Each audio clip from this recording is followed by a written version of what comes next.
also known as a buster, always talking about what he wants. Sits on his broke ass, so no, no, no, no. I don't want none of your timing. I don't want no scrub. Scrub is a guy that can't get no love from me.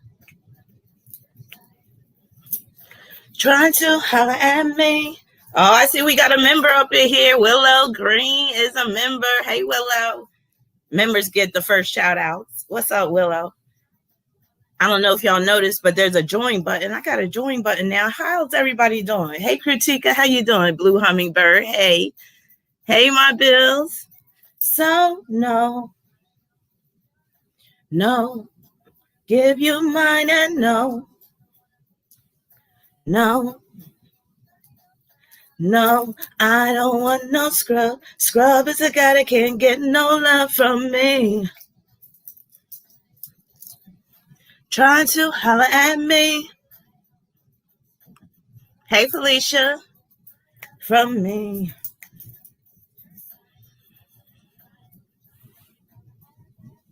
And you're walking.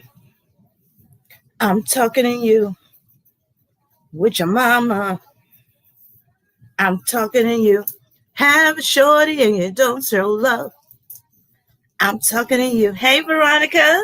Hey, Janine. Hey, Patricia. What's up? Hey, Scorpio Forever. Scrub. Hey, Oro.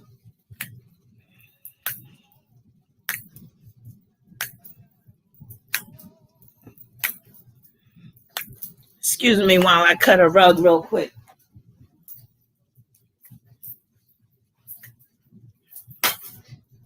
I don't want no scrub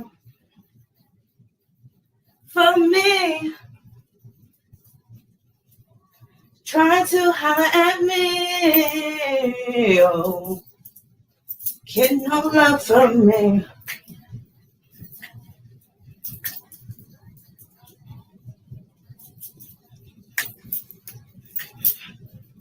From me.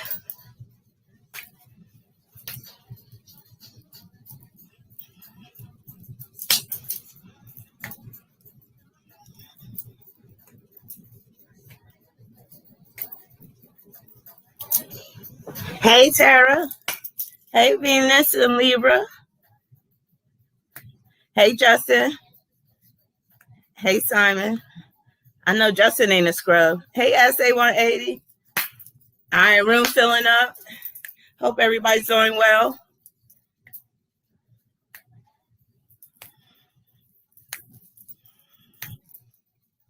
From me. Guess what I was doing today, y'all? I don't want no scrub. Woo! I had myself a scrub today. Scrub a dub. Woo! Nah, that time of my life is over. No more scrubs. That's what I'm talking about. I have been delivered. And I've delivered myself. So no more time for the scrubs. I got no time for fake ones. Just sit down with these real ones. But yeah, no more scrubs. Like TLC, they tried to tell us back in the day. They tried to let us know. I think a lot of us, we forgot. We let that shit go in one ear and out the other. And maybe we didn't see that they were scrubs in the beginning because maybe they did have a little car. They had a little hoopty or whatever. They had one of those old Camrys and shit. You know, the paint fading on the side and shit.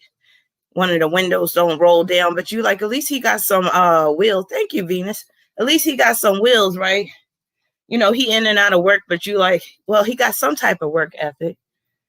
Him and his mama don't get along, but he always mooching off his mama. But you like, damn, at least he love his mama. You making all these excuses. And you don't realize that you got yourself a dusty ass scrub.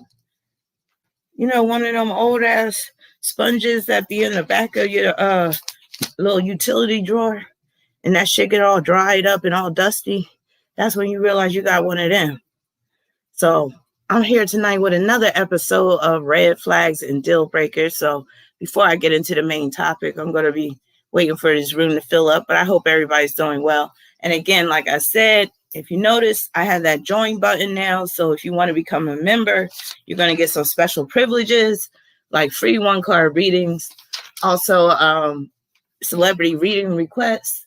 You're going to get special access or preliminary access to certain live streams. You're going to get certain videos that I don't share with the rest of the public. So yeah, consider joining. And the membership dues is very, very low cost because I don't believe in taking advantage of people that come to me for help. Although some people do.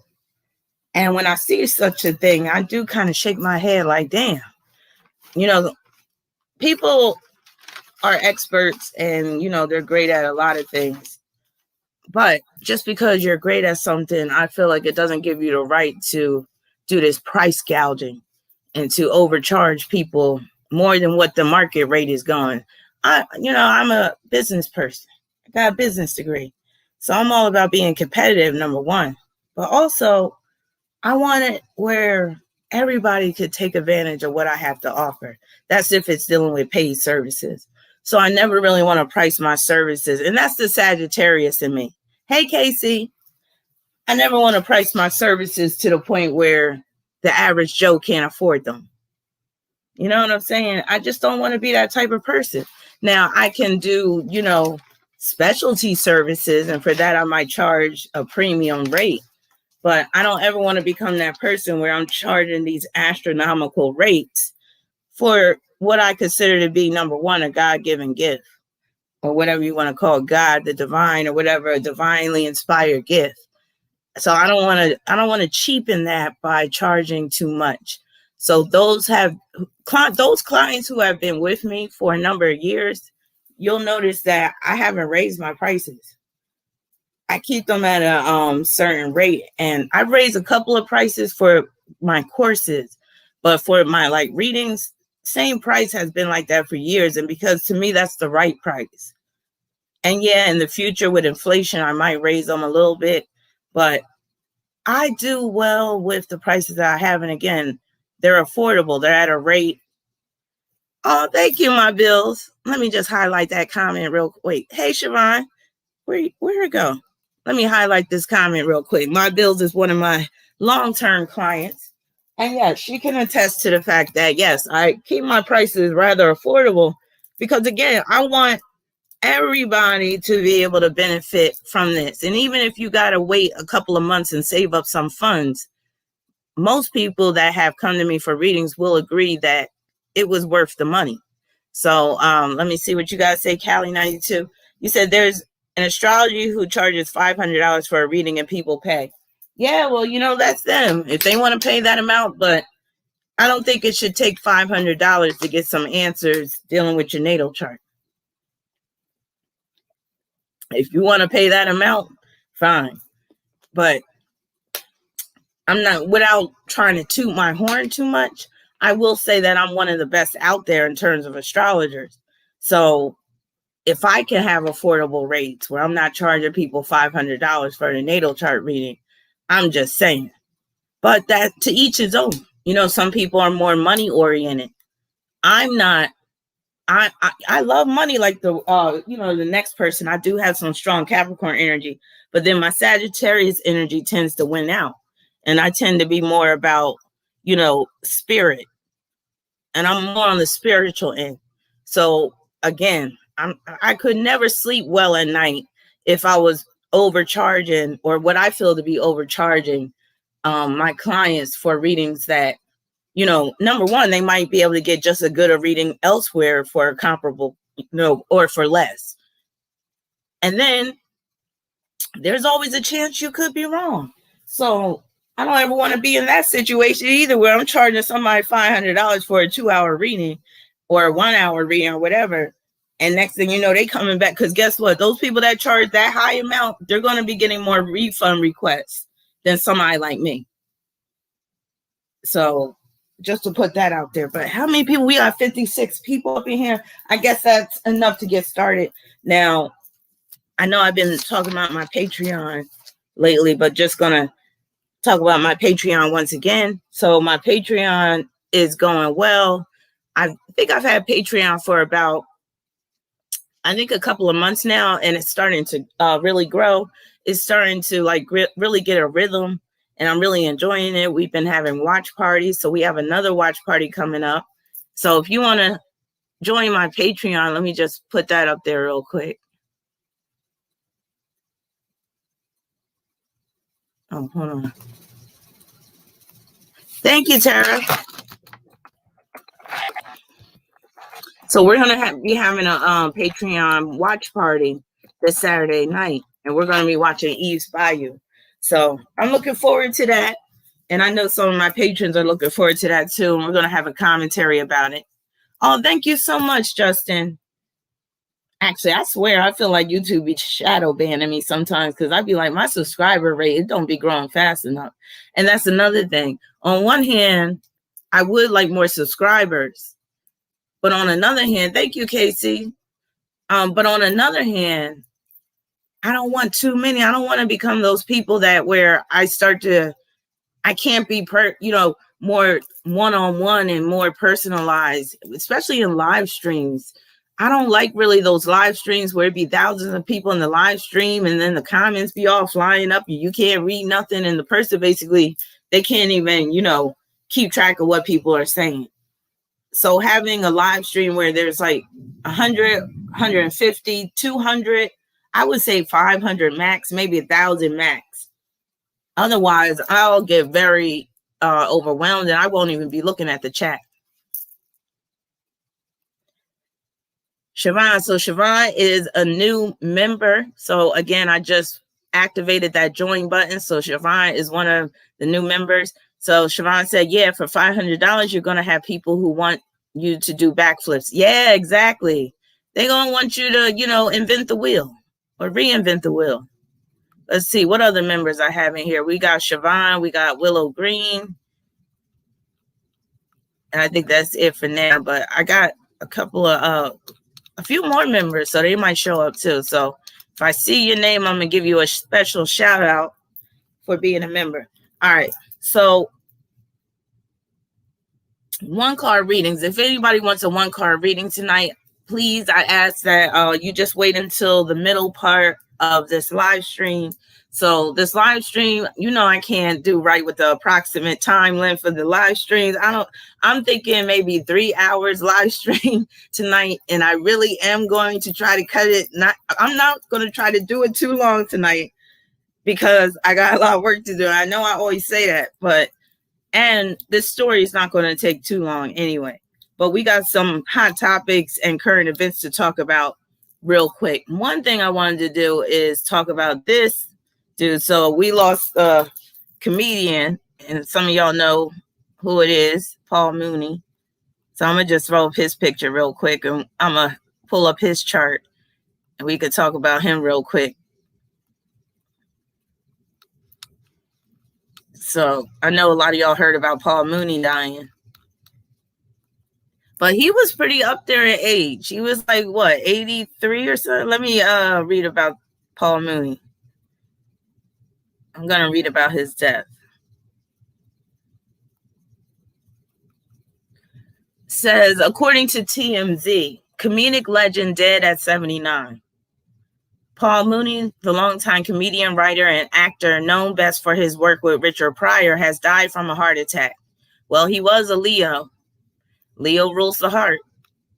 So I'll be looking at his son to see if he had any aspects that could deal with a heart attack. Now, Paul, who's been out of the public eye for a few years, has also reportedly been suffering from dementia for some time and was staying with a family member. Though born in Louisiana, Mooney moved to Oakland and grew up there and got his start in entertainment as a circus ringmaster. Isn't that interesting? So he's going to have something involving closely associated with like Neptune, maybe like an aspect between Neptune and his Venus or his sun. Also an aspect involving maybe some energy in Pisces with that circus ringmaster. And he has a great voice. He had a great voice. He had a great voice for being an MC, for being, an announcer, a host. So I could see him being a good ringmaster. He was very entertaining and very funny, extremely funny. Now, this led to his first professional gig in show business as a writer for Pryor, and the two would maintain a working relationship for years to come, with Paul contributing to Richard's legendary stand-up performances such as Live on the Sunset Strip. Mooney was also the head writer on the Richard Pryor Show and wrote a few episodes of Pryor's Plays. His other notable writing credits include Sanford and Son, In Living Color, and Chappelle's Show. As an actor, Paul is best known for playing Sam Cooke in the 1978 film The Buddy Holly Story. I gotta see that. And for his role as Junebug in Spike Lee's Bamboozled. I remember I saw Bamboozled. Speaking of race tonight, that movie was horrible. I remember I briefly saw, I don't even think I saw the whole thing. I couldn't even get through it. I don't know if anybody else saw that Spike Lee movie, Bamboozled. I don't know if you liked it, but I thought it was trash. Sometimes Spike Lee be taking shit too far, like especially with the racial relations. So we might take a look at Spike Lee's chart too to see why he's so hung up on race. And I think Spike Lee's kind of hypocritical with it. And he's definitely a colorist. So we could get into the whole colorism thing tonight too. Now, Junebug and Spike Lee's Bamboozle, along with regular appearances on Chappelle's Show. Oh, and the reason why I'm hung up on race right now, it is the 20th. 20 deals with race, but also Mars is still in Cancer. So that Mars in Cancer, Cancer rules race. That's why I'm focusing on race tonight. All right. Let me go back to this. I guess that's it. So he was 79 when he died. So let me pull up his chart.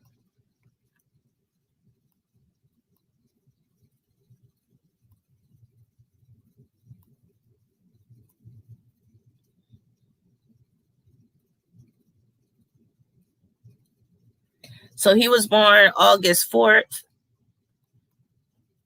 1941. Now that 4, that can be related to him being gay, because 4 can produce a person of the LGBTQ community. So did he ever fully come out the closet? I know he had a wife, he had kids, but he also was known to be very gay. And him and Richard Pryor made it be known at that Richard Pryor roast. I wish I could play that Richard Pryor roast, but I'll probably get a copyright strike. Y'all think I could get away with playing that Richard Pryor roast? Yo, that shit is crazy. If y'all never saw it. Oh yeah, Obama is August 4th. Willow Green, you saying nope? Why I can't get away with playing it? I better not test YouTube right now. They tripping. They wouldn't even let me upload this or do this private live stream. So yeah, he had children, but that's common. You got a lot of men. Basically, you would say he's a bisexual, but I think he was really gay. But that's what's so confusing about gay men, because you got gay men that have sex with women, whether it's just to masquerade as a straight man or if it's to really have a family. And one thing that I was telling one of my students the other day was that men always need some female counterpart for the most part. And the same with women. And it all goes back to the Aries Libra opposition. We need the opposite sex to balance each other out. So even when you have gay men, a lot of gay men still need a woman in some respect. If it's not their mother, it might be their sister. If it's not their sister, they might have a female friend. If it's not their female friend, they might get married and have a wife. So even gay men need some type of feminine presence in their life. And a lot of them, if they don't want to come out the closet, yeah, they'll get that feminine presence by getting married, trying to live that life where they're masquerading as a straight man, but then they dip out late at night and go get their Jimmy waxed, proper with some dude on the corner. I'm just saying. But yeah, men still need that female counterpart. Men still need that feminine energy in some way, shape, or form. And that's why a lot of gay men will get married, the ones that aren't openly out like that. And again, the ones that are out and open, they still need that female counterpart. They need something like, again, if it's not their mother, it might be their sister, their female cousin, they got female friends, what have you. Bobby Morgan said, yep, I have all female friends for the most part. Yes, because you need that balance at the end of the day. You're going to get it some way, somehow. Yes.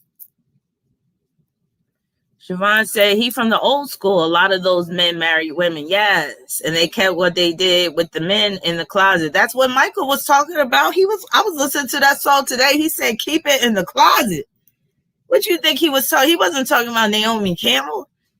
He was like, keep it in the closet. Do-do, do-do, do-do, do-do. It's just a little, cause if it's ancient, you have to rub it. Ow, she wants to get. He really was saying he wants to get. He wants to get it. He wants to get it. He wants to get it. He wants to get it. Keep it in the closet. I ain't trying to ruin your childhood, but it is what it is. It is. That's the way of the world. Now, that doesn't take away from Paul Mooney being funny, but how about that scandal that he was involved in? This wasn't too long ago. Didn't his son come out? Refresh my memory. Didn't his son come out and accuse him of molesting him or somebody? Wait a minute. Please, somebody get me straight on this story because I don't feel like I'd rather get it from y'all.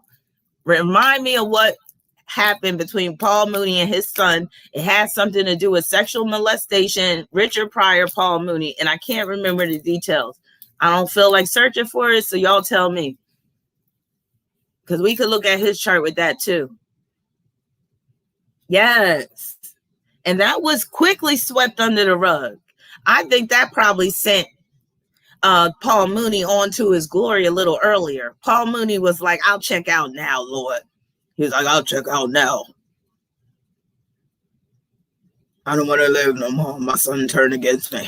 And you know, for a Leo father, that is like the ultimate betrayal for your son to come out and tell the truth about your low down, dirty, nasty ass. I know he's in the grave now. I don't even know if they did do the funeral yet, but I'm just saying, just because somebody's dead doesn't mean that excuses them of their dirt. So my Bills, you remember that? Hey, my Bills became a member. Thank you, my Bills. My Bills is a member. She got that green symbol. What does that S mean? I don't even know what the S means. I'm so slow at stuff. All right. So Chronicles of Marceline said Richard Pryor's son accused him of... Richard Pryor's son. Oh, it was Richard Pryor's son, not Paul Mooney's son. Oh, but didn't Paul Mooney's sons come? Wait a minute. Paul Mooney's sons are weird, aren't they? Don't he have twin sons and they were weird? Okay, Beast Sting is saying it too. So Richard Pryor's son, thank you for getting it right for me. Richard Pryor's son accused him of rape back in 2019. And then remember Paul Mooney's two twin sons. Okay, I got to pull up a picture because these dudes are weird, man. Let me put up Paul Mooney's sons. And then we're going to get into his chart. Don't worry, for those that are waiting for the main topic, I'm going to get into it. I know some of y'all be itching in your pants, itching for a scratch. Oh, yeah, here are the brothers. For some reason, they wanted to come out and tell their side of the story, and I don't understand what was going on with this whole mess. I wish I could play a video with these two.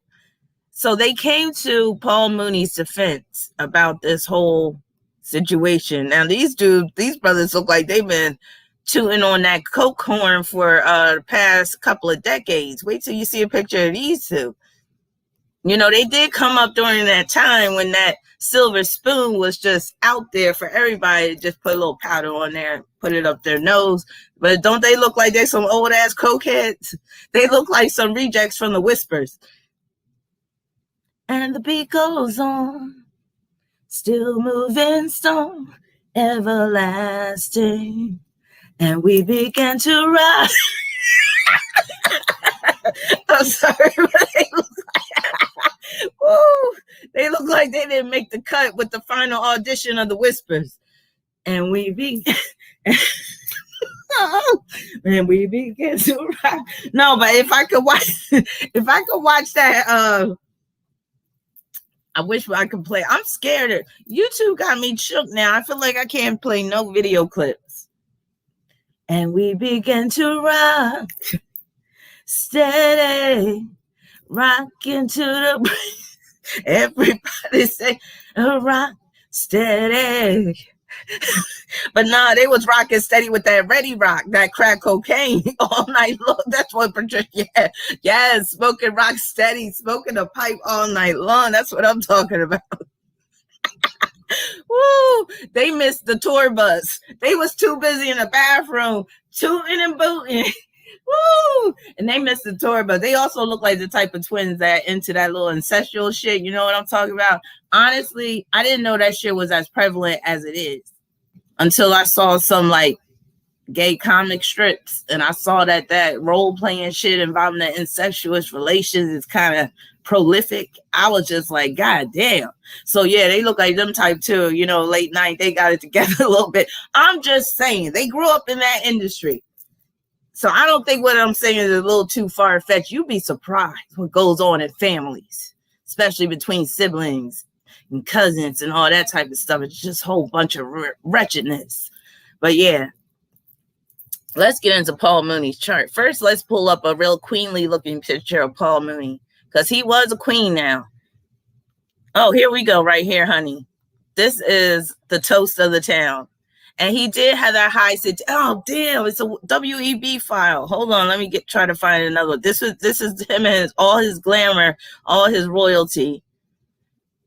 Oh, man, where is that? I'm trying to find another. That was the perfect picture. Oh, here we go. Look at this. Stand and deliver, honey. All right, let's pull up a picture of Mr. Paul back in his prime. And this is so Leo. And he had that deep voice like a Leo. A lot of Leo men have that deep voice like this. Oh my God. I was talking to this one Leo dude. He had a voice just like a lion one time. When I first heard his voice, I almost fell flat on my face. I was like, oh my God, I was like, God damn, that voice. I'm going to try to imitate it if I can, but I got to go real low with it. But yes, that's him and all his royalty, his glory. Look at him. Just smooth with it. Smooth. Yes, that hat. Yeah, he looked good. He giving us some fine Leo looks right there. He represented right there. He represented for the cat, for the big cats. Cool cat, cat daddy. Yes. Bobby Morgan said he was probably at Studio 54 getting his life. I hope I'm making Paul Mooney laugh right now, because I think Paul Mooney would find what I'm saying funny, even if me taking shots at him. He'd be like, yeah, my two sons were a bunch of sissies. Even though I'm just saying, he was the type that, yes, I could tell he could make fun of himself. He didn't take things too, even with the race thing. And that's where people get it wrong, some people, about Paul Mooney. I don't even think Paul Mooney, because most of his comedy, and a lot of comics are like this, most of his comedy is based upon race and racial conflict, racial relations, Black experience, white people, all that stuff. But I don't even think Paul Mooney took that shit seriously. He just made fun of it, because Paul Mooney, again, he was working in the industry with a bunch of white dudes. He even talked about him and Richard Pryor sucking off some Jewish executives, right? Or women, was they getting sucked off? Whichever way. Paul Mooney, was rubbing elbows with a lot of white executives in Hollywood and all that type of stuff. So he couldn't have been that pro-Black. You know what I'm saying? I think he just made light of all of this racial conflict, all of this racial bullshit, all of this racism that people get so caught up in. But I don't think he took it as seriously as he made it seem a lot of times. So yeah, smooth brother, very funny. But again, what's up with that Richard Pryor's son? So let me pull this up right here. And again, I think I talked about Paul Mooney. Maybe I even did a video about him, but we just got to refresh our memory, because he is going on to it. Well, he has gone on to his glory. So that's Richard Pryor's son, right?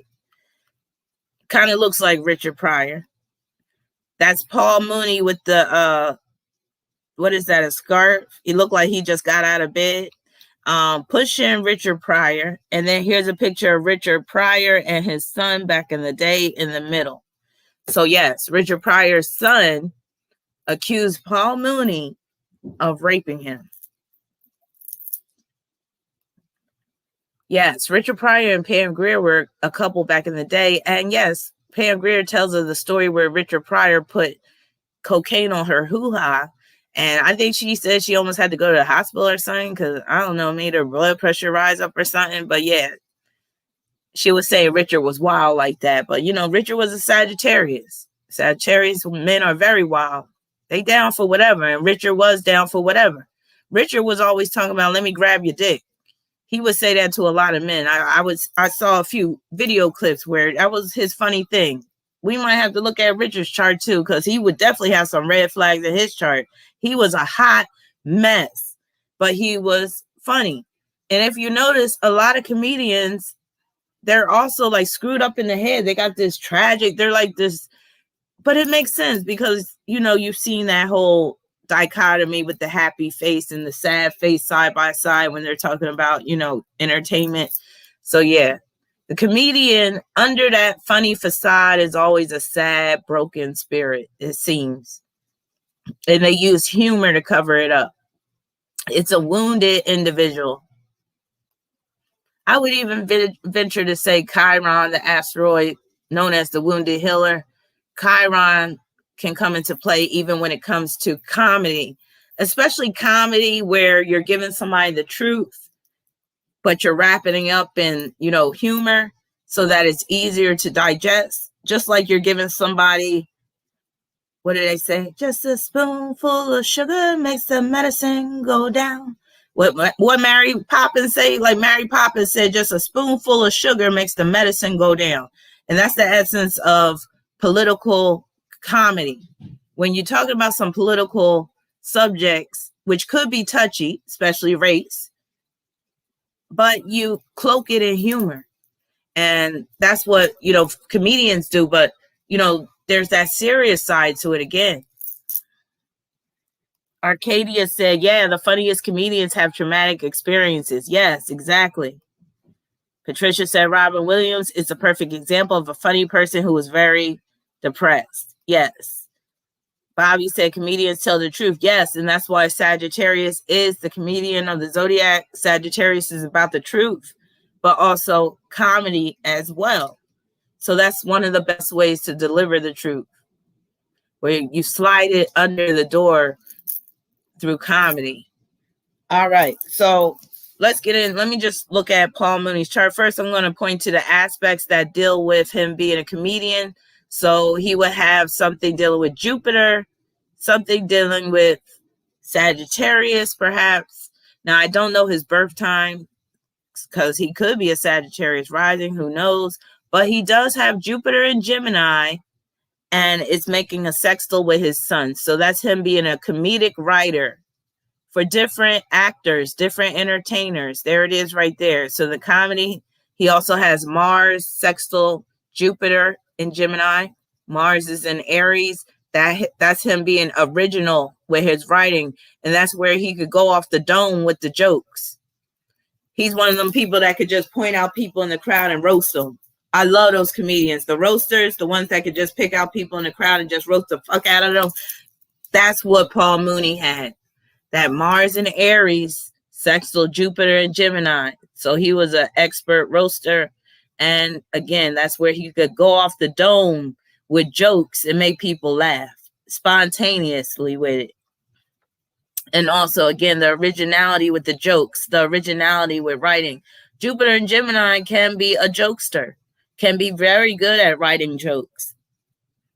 Also public speaking. So the fact that he was the circus ringmaster, that came into play with that too. Thank you, Brittany, for your Cash App. I'll get to your question in a minute. Please be patient. All right, let me get rid of this YouTube channel real quick. Get rid of that. All right. So, going back. So, Paul Mooney, I already talked about the comedian stuff. Now, remember I said for him being that circus ringmaster, he would either have to have something in Pisces, something dealing with Neptune. So, he's a Pisces South node. That Pisces South node is pointing to him being the circus ringmaster, but let me see if he has any positive aspects leading from that South node. Yes, he does. He has Mercury in Cancer in trine with that Pisces South node. That is him being the circus ringmaster right there. And he is, with that Mercury in Cancer, that's also him having a commentary about race. But that's also him being a great storyteller. Mercury in Cancer is the storyteller. So remember, he would tell those stories on Chappelle's show? Yes. Mercury in Cancer, storyteller. And Mercury in Cancer, talking about race all the time. You see where the Cancer is coming in with that? And then again, trine Pisces South node. Pisces rules circuses. So there it is right there. The circus ringmaster, but that also deals with him writing part of scripts. Also just, writing comedic performance, like little parts. Like, for instance, for Eddie Murphy's Raw, I think it was, him and Robert Townsend wrote the beginning joke or whatever like that. Hey, I got a new member. Thank you, Marley. Marley is a new member. Marley Bohemian 9. Yes. Bohemian 9, number 9. That's that very lucky number 9. All right. Thank you so much for becoming a new member. So I see you got your S thing. Did anybody tell me what the S deal with? Does S deal with super? Does it deal with, what does S deal with for the join thing? Somebody said Paul Mooney is fine as wine. Or you talk about Richard Pryor's son. Who you talking about? Who? Oh, you talk about when the old picture of Paul Mooney. Yeah. A lot of Leo men. They're that's your soul number, Marley. A lot of Leo men, they just got that masculinity. So even though Paul Mooney was gay, he still had that strong masculinity that I like. Yeah. Maybe if I was drunk enough, I would have let him hit it back in the 70s. I'm just saying, if I was an adult back then, because I'm just saying, if he would have had me laughing and drinking, and if he would have been able to, shake a tail feather on the dance floor, yeah, he might even got me with that voice and the jokes and stuff. Ain't no shame in my game. I'm just saying. But I would have pretended like he wasn't gay. I would be like, I don't know what you talking about. He'd be like, girl, stop. But he'd be like, let me do your hair. I'd be like, yes, scratch out my scalp. Get that ultra sheen. Now, thank you, Marley. Thank you so much, Marley. Oh, I love you too, Marley. But yeah. Matter of fact, let me throw up this donation thing in case somebody else want to show me some love, because it's all good tonight. And it is the 20th. 20th is about showing some women some love. How about that? And I am going to be talking about Cancer. Mars is in Cancer. And I have been thinking about women a lot lately. Just about the rights of women, how women are being treated, how women have been treated over just since time immemorial. Women are always under the foot of men, it just seems. So tonight we're going to dedicate this to women in particular. Some of y'all men may not like to hear that, but we're going to dedicate tonight's show just to women in particular. And we're going to dedicate this show to women who are fallen women, women who have met with violence and who are no longer with us because they were a victim of some crazy ass depraved man. So all those women out there, or all those women that, lost their lives over some crazy domestic violence shit, over some crazy murder. Thank you, Asia. Thank you so much for becoming a new member. Yes, Asia is a member. I see you got your little S symbol. You got your what badge? That's what it's called. But I still don't know what the S means. I'm gonna make up a term. I think S. My bill says sexy, so that's what the S means, sexy. But thank you so much, Asia. So, and I love that green color. I love the green. Yeah, it's sad but interesting, Patricia. But yeah, so what I was saying about, what was I saying? I was talking about something with Paul Mooney. But yeah, Paul Mooney, he had that strong masculinity in some cases. But, I'll show you another pic. Let's pull up another picture where he did look kind of sweet. But again, Look at L here. But again, he still had that masculine persona. And that's how, even though he showed a little signs of sweetness, a lot of men that are straight could still get down with him and still really like him. All right. Here's him again when he's younger. He looked a little geeky here. This must have been like kind of before he really started feeling himself, but he's still not a bad looking guy, but you could kind of see the little sugary sweet right there in that picture right here. But let me pull up another one. But yeah, I wish I could pull up the roast. Come on now. You can't tell me them brothers was getting it on back in the day. I just saw another picture of those twins. Them twins is weird. Okay, he really looked like a queen here. Wait till y'all see this picture. I'm done. He looked like an old queen. He like, shut your damn mouth.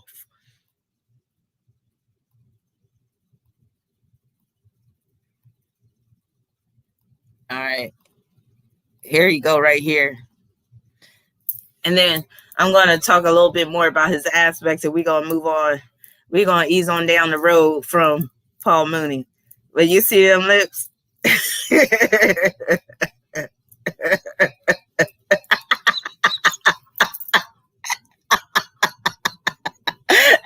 Latasha said, child. Yes. He like, honey, I can't take these young kids nowadays. They got tattoos all over their face. Demons coming out. Oh, that's another thing about Paul Mooney. He was straight up about what was going on in the industry. And he couldn't stand himself on Oprah. He did not like Oprah. He was like, Oprah, wicked as hell. He did not like Oprah at all. So he would call Oprah out. He talked about the Illuminati. He talked about all that crazy stuff going on in Hollywood. Yeah, he called people out. That could be Jupiter and Gemini too. So yeah, he didn't care about, he told the truth in a lot of cases. I'll say that. He just didn't tell the truth about his nasty ass, his own self. Paul, you didn't tell the truth about that. Richard Pryor's son though. Yeah. Now let's look at some aspects that could make him guilty of those allegations. Now, one thing he got is, I don't like that Leo stellium. One thing about Leo rules children. So I hate to say it, but men and even some women who have strong Leo energy, or even just one planet in Leo, and if that planet is afflicted by something, especially like Mars or a heavy planet, or even the person could just have Mars and Leo alone, and they could be an abuser of children. They could be a child predator. So Paul Mooney, he has a Leo stellium consisting of his sun, Chiron, and Pluto. That sun conjunct Chiron alone can deal with a guy that is deviant sexually. That's a red flag. If we're talking about red flags, sun conjunct Chiron and Leo, you don't want to leave your children alone with a person like that, especially if it's a man. I'm going to say it again, and then we're going to add that Pluto in there. Sun conjunct Chiron, conjunct Pluto, Sun, Chiron, Pluto in Leo. You don't leave somebody or leave your children alone with somebody like that. You feel me? You don't take chances with somebody like that. You just don't. I don't care how nice they are. I don't care how much money they're giving you. I don't care, if they got kids of their own. They might be messing around with their own kids. I don't care. This is a day and time where we have to call a spade, and we have to be real about these things. We have to be real about these red flags that we're seeing in the chart. We can't just look at them and be like, oh, and dismiss it and be like, well, maybe he just likes kids. Not with Chiron in the mix and Pluto like that. Chiron is conjoined to Pluto type. They're only how many degrees away? 1 degree away from each other. First of all, that alone could be you into some freaky, deaky, deviant sexual shit. That's a big red flag, just having Chiron conjunct Pluto and Leo. But then when you throw the sun into the mix, that reinforces the children theme. So yes, he might be attracted to first we could say he might be attracted to youthful looking adults. We could say like that. He's attracted to youth. But no, Chiron's in the mix. Again, we can't forget about Chiron. We can't forget about Pluto. Those two things are corruptible. They will corrupt a person. So you could say he's sexually corrupt. He might be morally corrupt. He does have Jupiter in Gemini, and that can be morally vapid. You're devoid of morals, or you're going to rationalize certain things, even if it's immoral. Not everybody with Jupiter and Gemini, but I'm just saying that's one of the possible manifestations. And that's why Jupiter is in detriment when in Gemini. The person might rationalize their actions. They also might have two versions of the truth. Or they might, this is what I've been saying this lately. I wrote this in some report. I said they might give you a nut coated in chocolate lies, like a peanut M&M. And that could be Jupiter and Gemini. They give you a nut of truth, coating in chocolate lies with a chocolate coating. Now, again, just that stellium alone. Now, let me see if he has some other things that are questionable in his chart.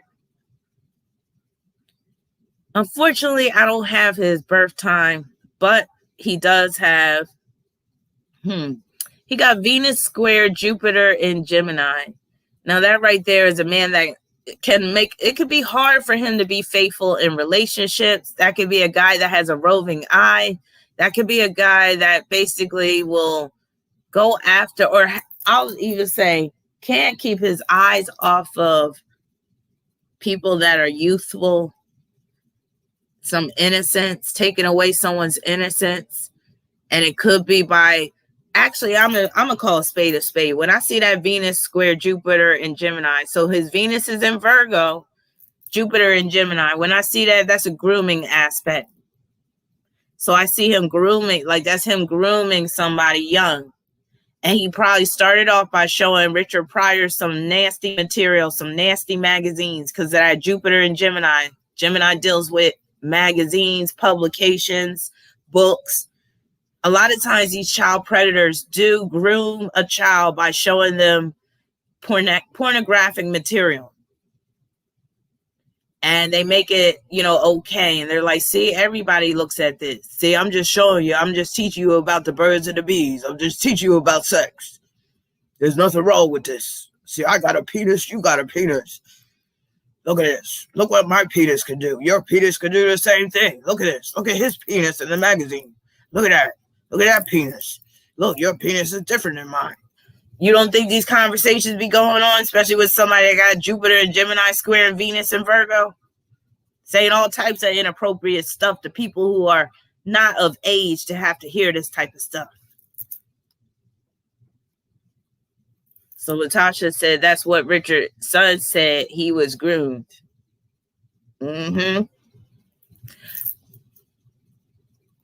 Telling you. And with that Venus and Virgo, I would even venture to say he probably started off with an anatomy book. He probably pulled out Gray's Anatomy and introduced him to the penis that way. See, it's just a part of the human body. It's just a penis. Everybody got a penis.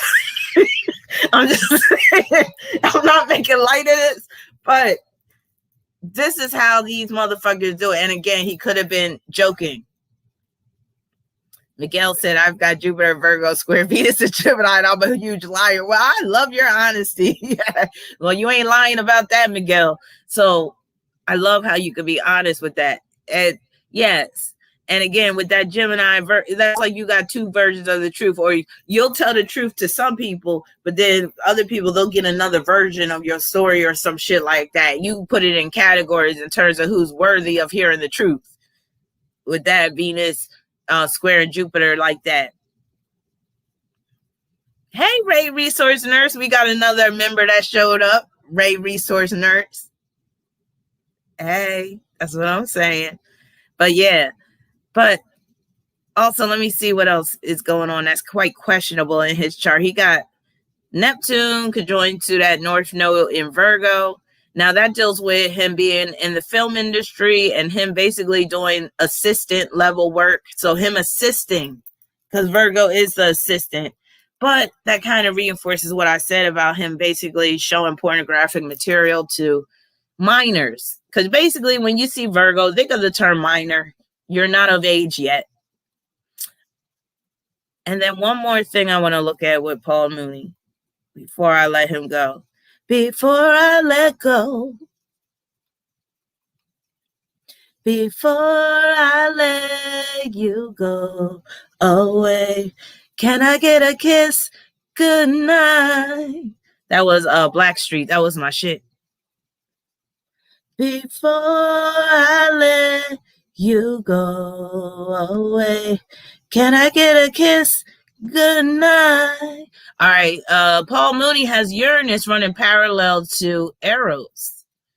Eros is that asteroid of lust. He also has Pluto conjoined to Eros. Now, if we go back to Pluto, Pluto is in Leo. Children, Eros is that asteroid of lust.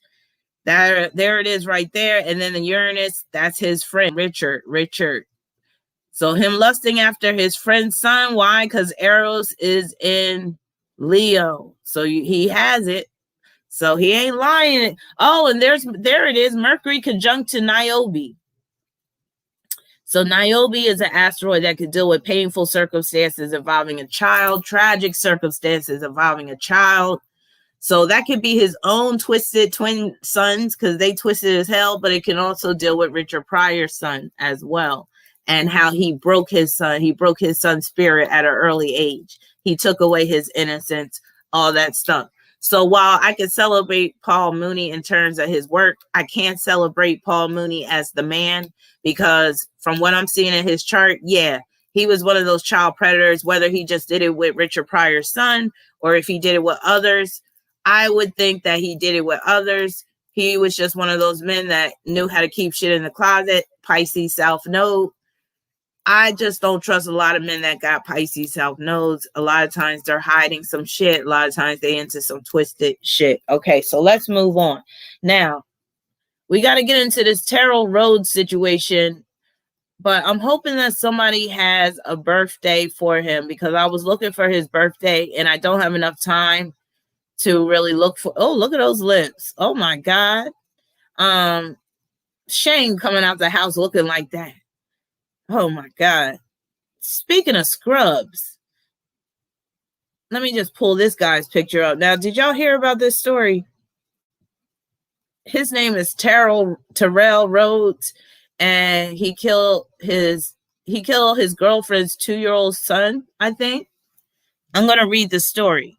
But speaking of red flags and deal breakers, I would love to look at this guy's chart, this monster. And he just he basically dumped the kid in an alleyway. Kid was found in an alleyway. So you can't find his birthday either, my bills. Let me know. Some of y'all are real good at finding birthdays. Let me know if y'all can find his birthday real quick. His name is Terrell Rhodes. Some of y'all are good at getting that birth date. So if somebody could do that, I greatly appreciate it so I could pull this monster's chart. But let's get into his story real quick. And if I can't find a birthday, I might do a reading on him using the cards. Look at those crusty ass lips coming out the house looking like that. Looking like he got snot all dried up under his nose and shit. He look like he got one of that raw skin under his nose because his nose always running and shit. He probably a cokehead too. Look at him all dead in the eyes. Do you see that? A lot of them got the dead look in the eyes. Yes. Asia said, dude, his eyes are dark and void. Yes. It's always in the eyes. He looks like someone that's under strong demonic influence. Yes, he does, Patricia. Wait a minute. What is going on with the mayor situation? Yes. A. McKinney, he looks deranged. Lil said his eyes blacker than my conscience, right? Yes. And I know that's very black. Latasha said his eyes are demonic. Yes, it's in the eyes. My Bill said the girlfriend is white with his name tatted on her neck. Talk about now, you know she was in a United Way Goodwill relationship That's one of the things I wanted to talk about real quick. You know, I started this live stream with the song Scrubs, and that is the anthem for United Way Goodwill Relationships. Now, his girlfriend was obviously in a United Way Goodwill relationship. Now, let me read about this story real quick. And again, hopefully when I finish reading, somebody will come up with this piece of trash's birthday. This boil on the butt of society's birthday.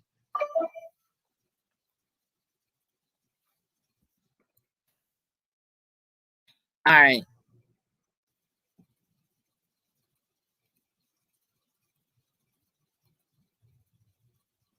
Terrell Rhodes, accused of killing 2-year-old Amari Nicholson, arraignment delayed. Terrell Rhodes, well, is it Terrell or Terrell? I'll say Terrell. Terrell Rhodes, the man accused of killing 2-year-old Amari Nicholson, was scheduled to appear in court Monday morning ahead of a planned press conference where the young boy's family say they want to thank the Las Vegas community for their love and support. However, officials say Rhodes has been quarantined and did not make that scheduled court appearance. His attorneys asked arraignment be delayed 2 weeks. Last week, the Las Vegas Metropolitan Police Department released an arrest report saying Rhodes confessed to hitting Amari several times after the boy wet his pants and then disposed of the boy's body near Paradise Road and Twain Avenue. Amari's family announced they would gather at the Siegel Suites near where his body was found at about 1:30 p.m. Monday to thank the community for their efforts searching for Amari in the week he was missing and for support in the following days. Now, I'm trying to get the primary story because didn't the girl go out of town? So some of this, actually, a lot of it is her fault. Because from what I understand about the story, this girl, I'm going to try to get a picture of her. She went out of town, left her son. Is this her? Let me see. She left her son with him, if I'm not mistaken. And then next thing you know, I think she broke up with him while he was caring for her son, and the son ends up dead.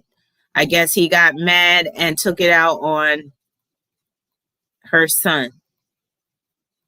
Isn't that how it went? Now, is this her? My bills, is this her? So my bill says she left the baby with him and left to go live with her mom in Denver. Now, who is this guy she's with? Because this looked like the father. I mean, not the father. Is this the father of the child? He looks like the other guy.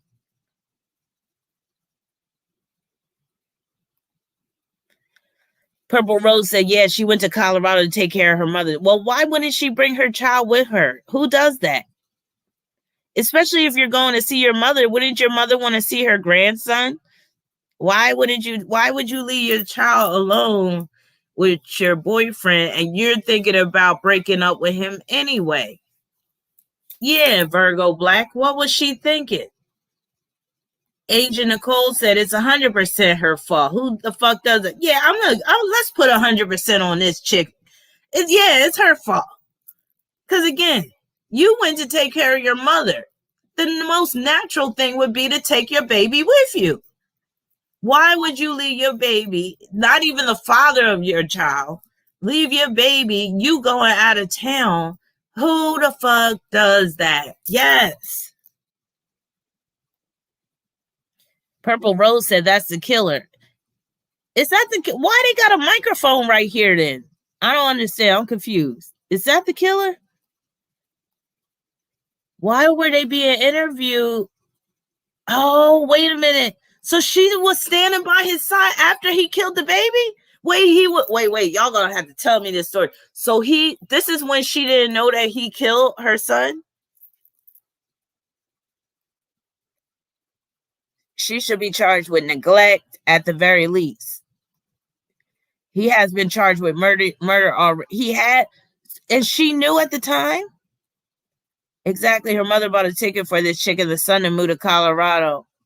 Tisha said this woman is not fit to be a mother. So she was lying for, oh my God, wow. Adrian said the mom could be prejudiced. And again, speaking of race, it's interesting that we're talking about this story. My Bills is the one that, brought me the story. But I had heard about the story earlier this week, but I didn't have all the details. But it's interesting. Tonight we're talking about race. And here we go, an interracial couple. And wasn't her son biracial too? Like she had a son with another black man? Not saying that makes that has anything to do with it. But I'm just saying, it's interesting that we're talking about them, and the topic of tonight's show is race. Or how about when race is the only thing that matters?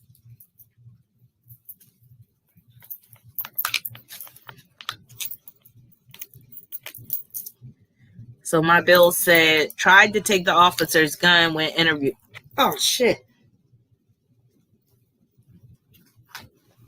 I just spilled something on my... Okay. Now, did anybody get his birthday? Tried to take... Oh, I read about that too. Did anybody get his birthday? So the baby was biracial.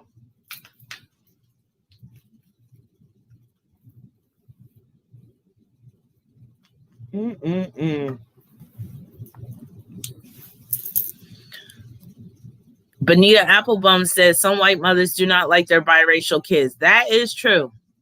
It's just an observation I've noticed with my biracial mother and her upbringing. I know it's not all, but it happens. Yes, it does happen. I don't have my root beer. I got water right now, but I think had my fill of root beer, because I had 2 already today, so I can't have another one, because then I'll be going over my limit. But if y'all get me fired up enough, I might have to crack open a cold one. It all depends.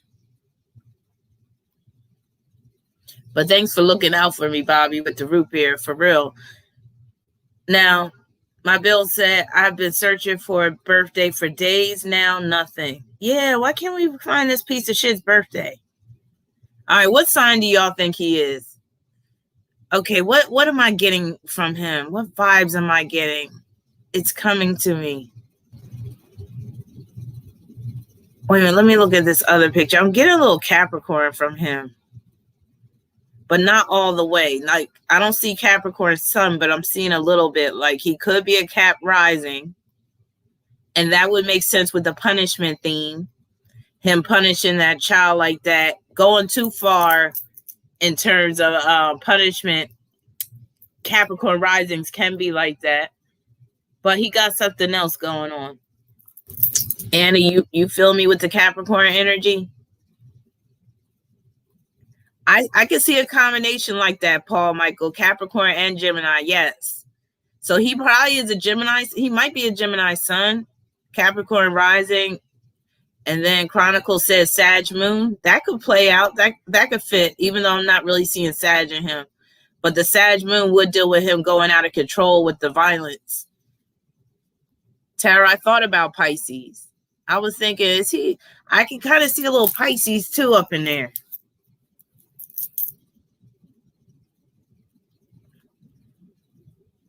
Lil said Capricorns are sexy. Speaking of Capricorn, I shared this story. You ain't going to think this one Capricorn that I'm about to tell you is sexy. I shared this one story in my Patreon. I won't go into detail, but just to let y'all know. And speaking of the United Way goodwill relationships, sometimes the wrong United Way goodwill relationship will cost you your life. And I attract men that are trying to be my charity case. I attract men that, they be filled with resentment because, they're not at the same station in life that I'm in. And next thing you know, they want to take it out on me, and I'm just trying to help them out and all this type of stuff. But anyway, just because of the way my chart is set up, I attract killers. So if I made the wrong decision, and that's the thing, you can have certain aspects in your chart that could result in attracting some very dark-sided people, but that's where your choices come in. Life is all about choices. So you have to make wise choices when it comes to people, especially when it comes to Nowadays, like when it comes to meeting people nowadays, people just don't have morals and ethics and principles like they used to. Yes, I attract killers. I'm about to give you an example because I shared this in my Patreon with my patrons today. And it just occurred to me last night because I don't be thinking about this person all the time. But it popped up in my head last night. I don't know why. Maybe because Mars is in Cancer. But anyway, I went to school with this guy who was obsessed with me. And I knew him ever since the 8th grade. So he was a new guy in my school. He ended up being in my 8th grade history class. So he would stare at me all the time. And it made me very uncomfortable.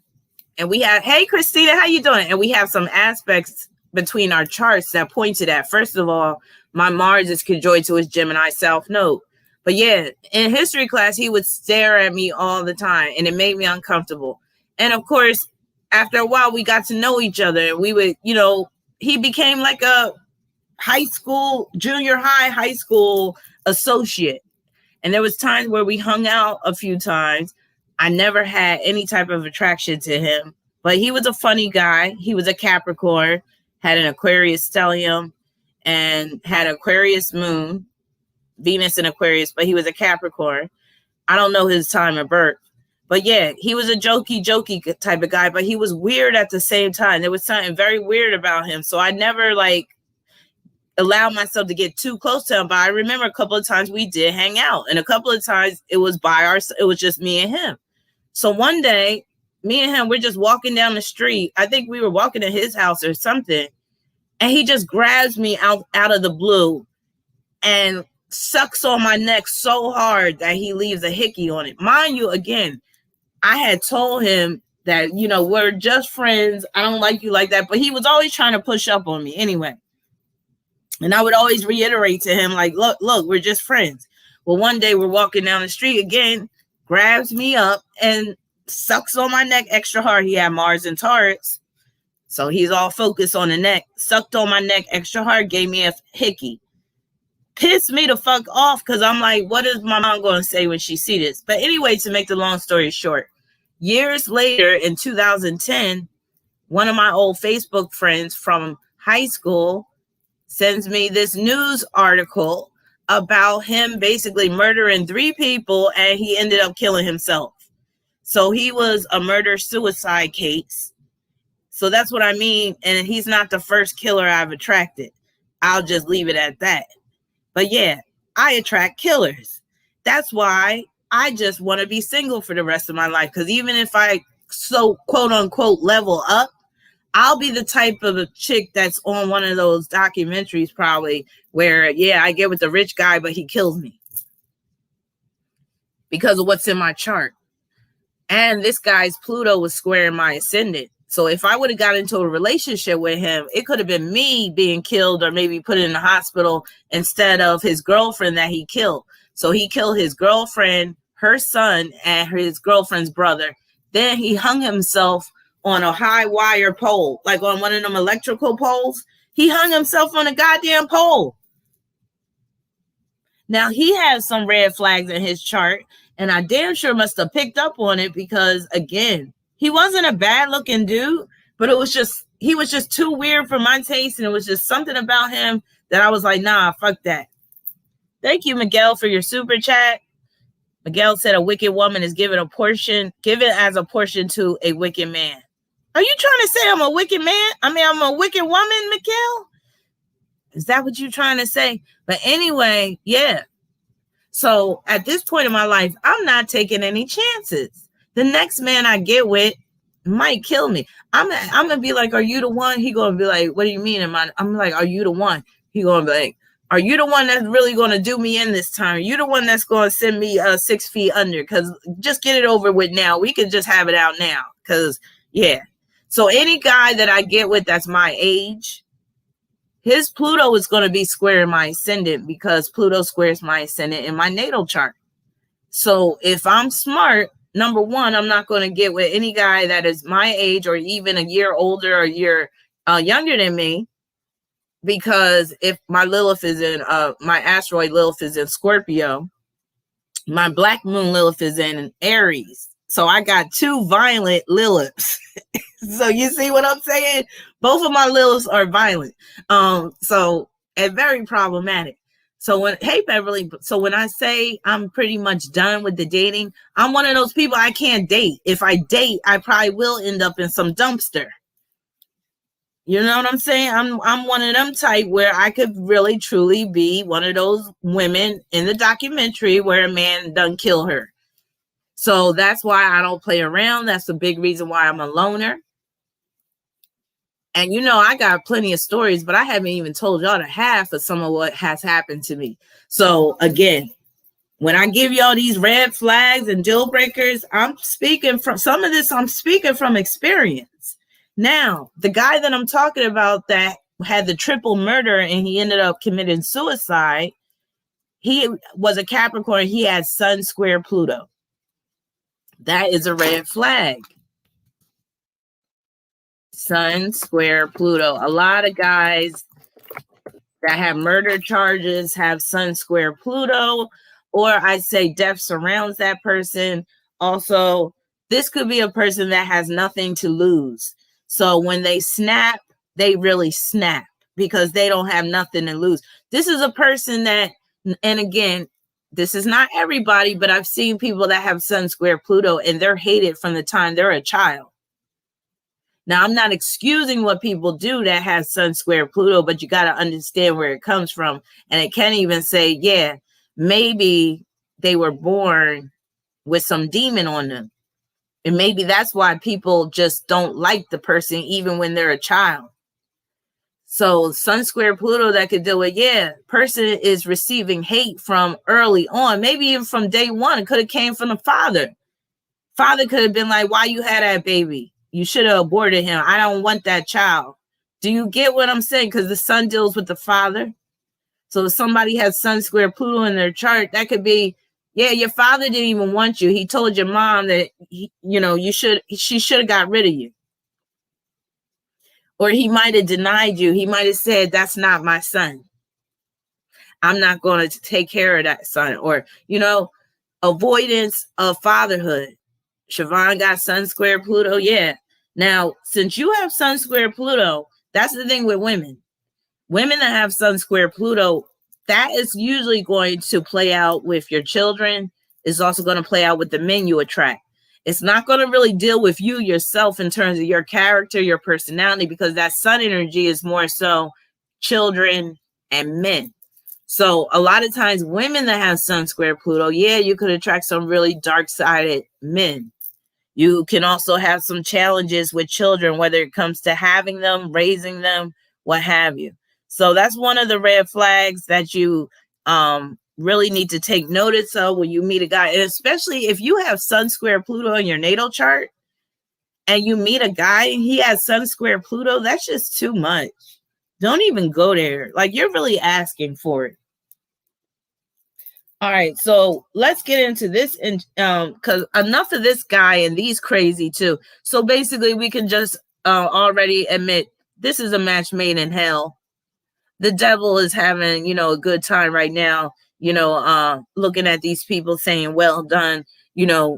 Another one for the team. I'm just saying, she's totally at fault.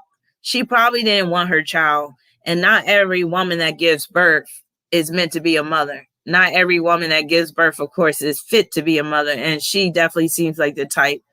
Because again, if you're going to do something like that, you obviously didn't care enough about your child. She's one of them Casey Anthony bitches. And I always wanted to do a case study on Casey Anthony. I might do it just for Patreon only. And I might just do it for a premiere for Patreon and then release it to the public later. But yeah, I've been wanting to do Casey's ass for a minute. She's another one that has strong Leo energy in her chart, that theme dealing with children. So I'm not just down on men tonight. I'll get down on the women too. Because you got bitches out there like again, I'm going to call her a Casey Anthony bitch. The mother that has a child, but she really don't want a child. But, she didn't go through with the abortion or whatever. These are like, you got women that tried to abort the children that were already here, that were already born. So this is like, this story, this is like abortion by proxy, right? This is post-birth abortion, because she really wanted to abort the child, but maybe she didn't have enough money or whatever like that, or maybe she thought that, you know, that was going to keep the man in her life. But yeah, you got some mothers that will do the post-birth abortion type shit, and the abortion will be by proxy, whether leaving them in a dangerous situation or if they do it themselves. Annie said she only pushed out that baby because otherwise she would have burst. Mm-hmm. Oh, she didn't even know the real dad. Oh, okay. Mm-hmm. Blue Hummingbird said dark-sided women are the worst and very spiteful. Mm-hmm. Yeah. All right. So before we get into the main topic, which is race related, we're going to get into, and speaking of, I think this guy is a colorist, and he's recently been in the news. And I never liked this guy. So he might have a roast coming. And I recently talked about him too with the dog situation. So I'm going to have to pull up his chart just to refresh my memory. But he's back in the news, and y'all let me know what the story is. But I'm going to try to pull up a story dealing with his ass. But I can't stand him. And it makes sense because he's a Virgo. Some Virgos are cool with me, but some Virgo men, I can't stand them as soon as I see them. And I can tell that they're a Virgo as soon as I see their asses. This motherfucker right here. And you can tell he's one of them nasty Virgos where he just got a nasty ass mouth, literally and figuratively. Butthole licking motherfucker.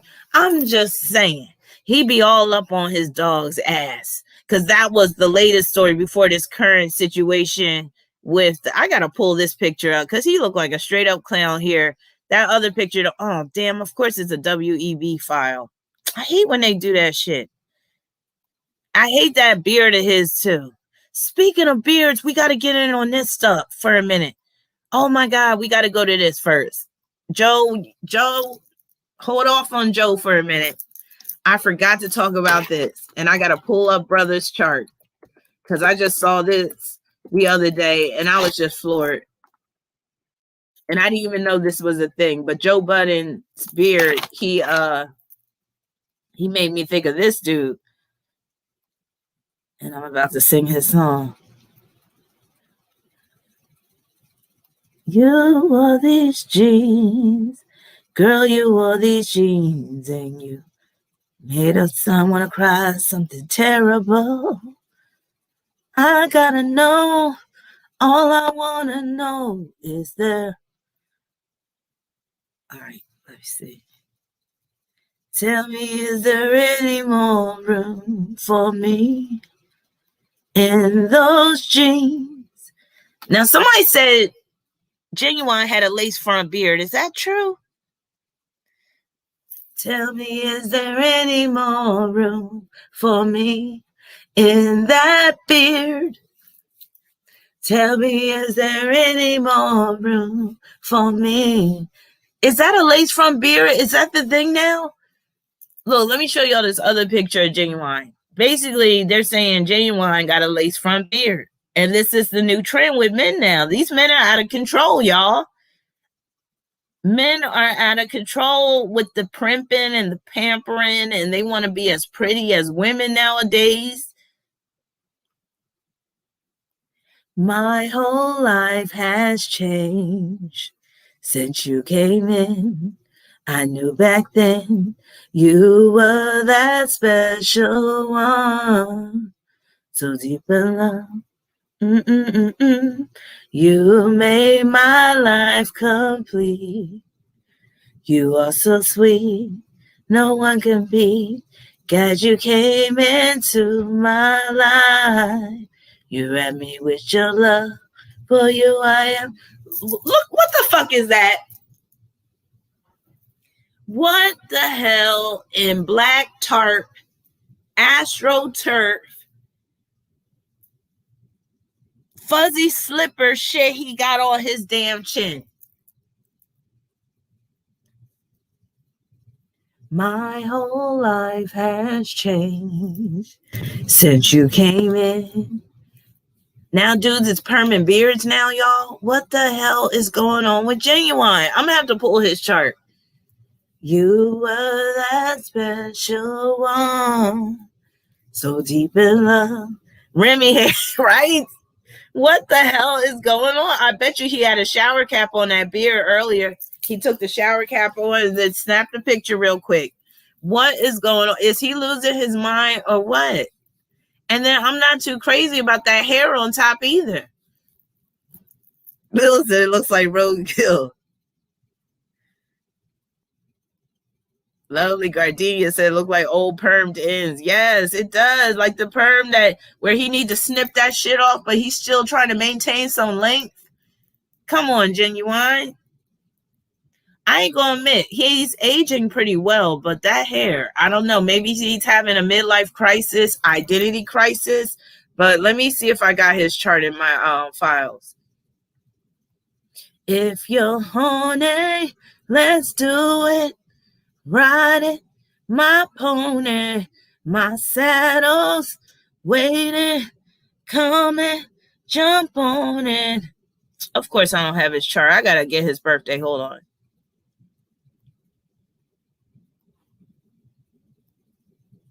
I promise that you don't want to get out. If you're horny, do it. Ride it, my pony. All right, what is this boy's birthday? Because he is a hot mess. That's a big red flag, period. If you meeting a guy and he got a permed out beard or a lace front beard, or if it looked like he got one of those drawed on henna beards, no, of course he's a Libra. Of course. Of course. Could he be any other sign with that shit? October 15th, 1970. Let's see. And he a 15. Straight up ladies, man. Crooner. Very lucky with the ladies, but not lucky with the facial hair, I see. My whole life has changed since you came in. I knew back then you were that special. He gonna make me get a root beer. Damn. That beer making my throat tickle. So can you imagine some dude coming up behind you, putting that wet beard on your neck? You'd be like, what the fuck? You'd be like, what the fuck is this? You were the special one. All right, where is he from? Washington, D.C. I'm not surprised. Them D.C. brothers, they kind of crazy. You made my life. He went crazy ever since Strong J. What was her name? Soleil? Strong J. Soleil left his ass. They had like 10 kids together. You know how Libra men go crazy when they get divorced. You made my life complete. Now, in particular, I'm looking for the grooming situation. That's that Mars conjunct Pluto in Virgo. His grooming game is whack as shit. Mars conjunct Pluto in Virgo, making a quincunx with the Pisces North Node in Pisces at the 0 degree. Now, that deals with his music career, but that can also deal with, he's a little distorted when it comes to his view of himself, when it comes to like grooming in the mirror. Like he think he look good, he think he doing a good thing, but it's just a hot mess. And the watery beard, that's dealing with that Pisces North Node. So again, he got Mars conjunct Pluto. You know, Mars rules hair. Conjunct Pluto, it could be where he got some fake shit going on. That's the lace front. But no, the lace front is actually coming in with the quincunx to the Pisces North Node, because Pisces rules wigs. So I would say, yes, that's a lace front. Or what the hell he was wearing the other picture. That's why it looks so weird. That's not his real hair. He got a lace front on and an ultra perm. And it's just coming out looking all types of wrong. So it can mean that he's delusional when it comes to what he sees in the mirror. He might even have that, what is that, body dysmorphic disorder shit going on, but it's just dealing with his face. And again, he does have that Mars conjunct Pluto and Virgo. He's hypersexual too, y'all. And I wouldn't be surprised if he goes both ways with that Mars conjunct Pluto and Virgo. That means that could be a dude that likes booty hole action. He like booty. Like I was watching this video today, and the chick, she showed that prison documentary where that guy with that wide ass mouth, he was like, I like booty. He was like, I'm a booty warrior. I like booty. He be like, he said, I like booty better than drinking water. He was like, I need booty more than I need water. Yes, he did. Some men just need booty like that. And Genuine likes booty with Mars conjunct Pluto in Virgo. He wants to go up in the rectum, intestines, and all that. He want to feel that whole he want to feel the duodenum and shit. He want to feel that cecum. He want to explore that whole intestine up in there. He a booty warrior. Yes, the booty. He want the booty. He want to put that wet beard on the booty. So, yeah. Some men, especially the men that are chasing booty, when they get older, they get a little insecure. And that Virgo energy he working with, yes, can make him very insecure. I'm going to show y'all that booty clip. I hope I don't get a strike, but I'm about to play it because I don't think y'all knew what I'm talking about with the booty. The booty warrior prisoner.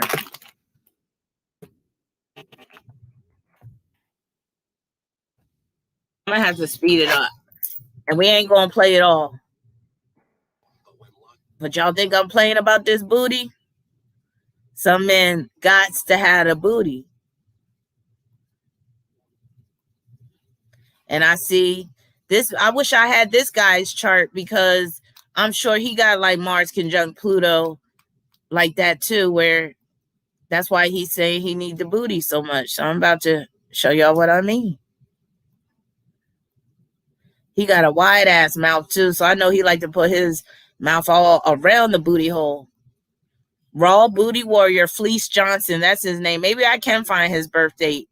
We need to do a whole show on Fleece Johnson, y'all. Visited Kentucky State Penitentiary. We met Fleece Johnson, a longtime inmate who practices a very different kind of homosexuality. But we have sexual desires, right? So you got a bunch of men locked up in one place. All of them get hard. All of them's horny. All of them got sexual desires. So what are they going to do? You won't let them have a woman. They going to have somebody's going to have to give up some booty. And it's just as simple. The most memorable story that Fleece told us was about the place and importance that booty has in a maximum security penitentiary. And he went on about it and on about it. In his prison, booty was more important than booty, a man's butt. It was more important. I'm sorry. It was more booty, having some booty was more important than drinking water, man. I like booty. Johnson went on to tell our crew how I like booty. His sexual desires. I'm like, yeah, at least he honest. In the 1970s and 80s, when he was most active, and prison security was more lax. Yes, he did. When I see Connect another member, she another member of the Astro Squad. I'm gonna have to come up with a name for my members. I'll tell you what, I like you, and I want you, and we can do it the easy way or the hard way. So the choice is yours, right? And it was always yes. Johnson also had a warning for the new generation of inmates. They might be asking for trouble from old timers. They got this thing where they say they pants their butt. It's a style. They call it some sort of gangster style. It's sexy to us, right? And see, but they weren't prepared for this, right? So you say your pants in her, man, somebody be up in your butt, and it's just that simple. Johnson even let the lockup crew know that when he was in his prime, they wouldn't be safe from his advances either. If y'all had been in her back then in them days, and as much as I like booty, I'd probably felt one of y'all butts. And y'all was walking past me and dared you to say something. I'm not no shame in my game. It's just nothing that I'm ashamed to admit. I am what I am. I'm a warrior too, so let that be known. I'm a warrior. Booty, y'all. So again, some men have no shame in their game. They make it very plain. They like booty, and I see Genuine being the same way. But yeah. So Also, just that Libra alone, he got Mercury conjunct Uranus in Libra. So that can manifest as, him having some alternative ways about him where he could be, bisexual. Let's see what else he got. He got Jupiter in Scorpio, so he's very hypersexual. Very hypersexual. So that could be booty action there too. And then he got Venus conjoined to Neptune in Scorpio. So he was a big time cheater, if you ask me. And that could be somebody that's into trans as well. So let's get back to Joe Budden. Let me find another good picture of Joe Budden. Pump, pump, pump, pump. He only had one hit. It's one hit. Ain't shit wonder. Suck somebody off so he could get a podcast and shit. Again, I never liked this dude. He's one of them Virgos that I love to hate. He got a smackable face. Hold on.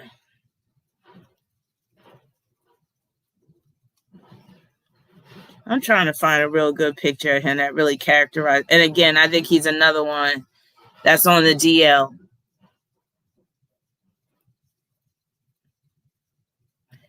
So it says arrest warrant issued for rapper Joe. But let me pull a picture up. And I hate where he wears that yellow hat. Damn, I keep on. Hold on.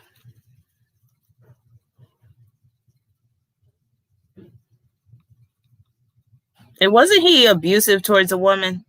Isn't he another one? And then I know he recently fired some of his staff. So that's another issue. It sounds like, yeah. So he's not having a good time. So I'll be looking at his transits.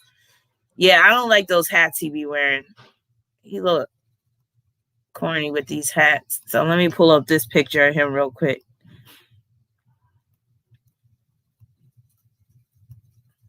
Yeah, when those Virgos get scorned, they get nasty.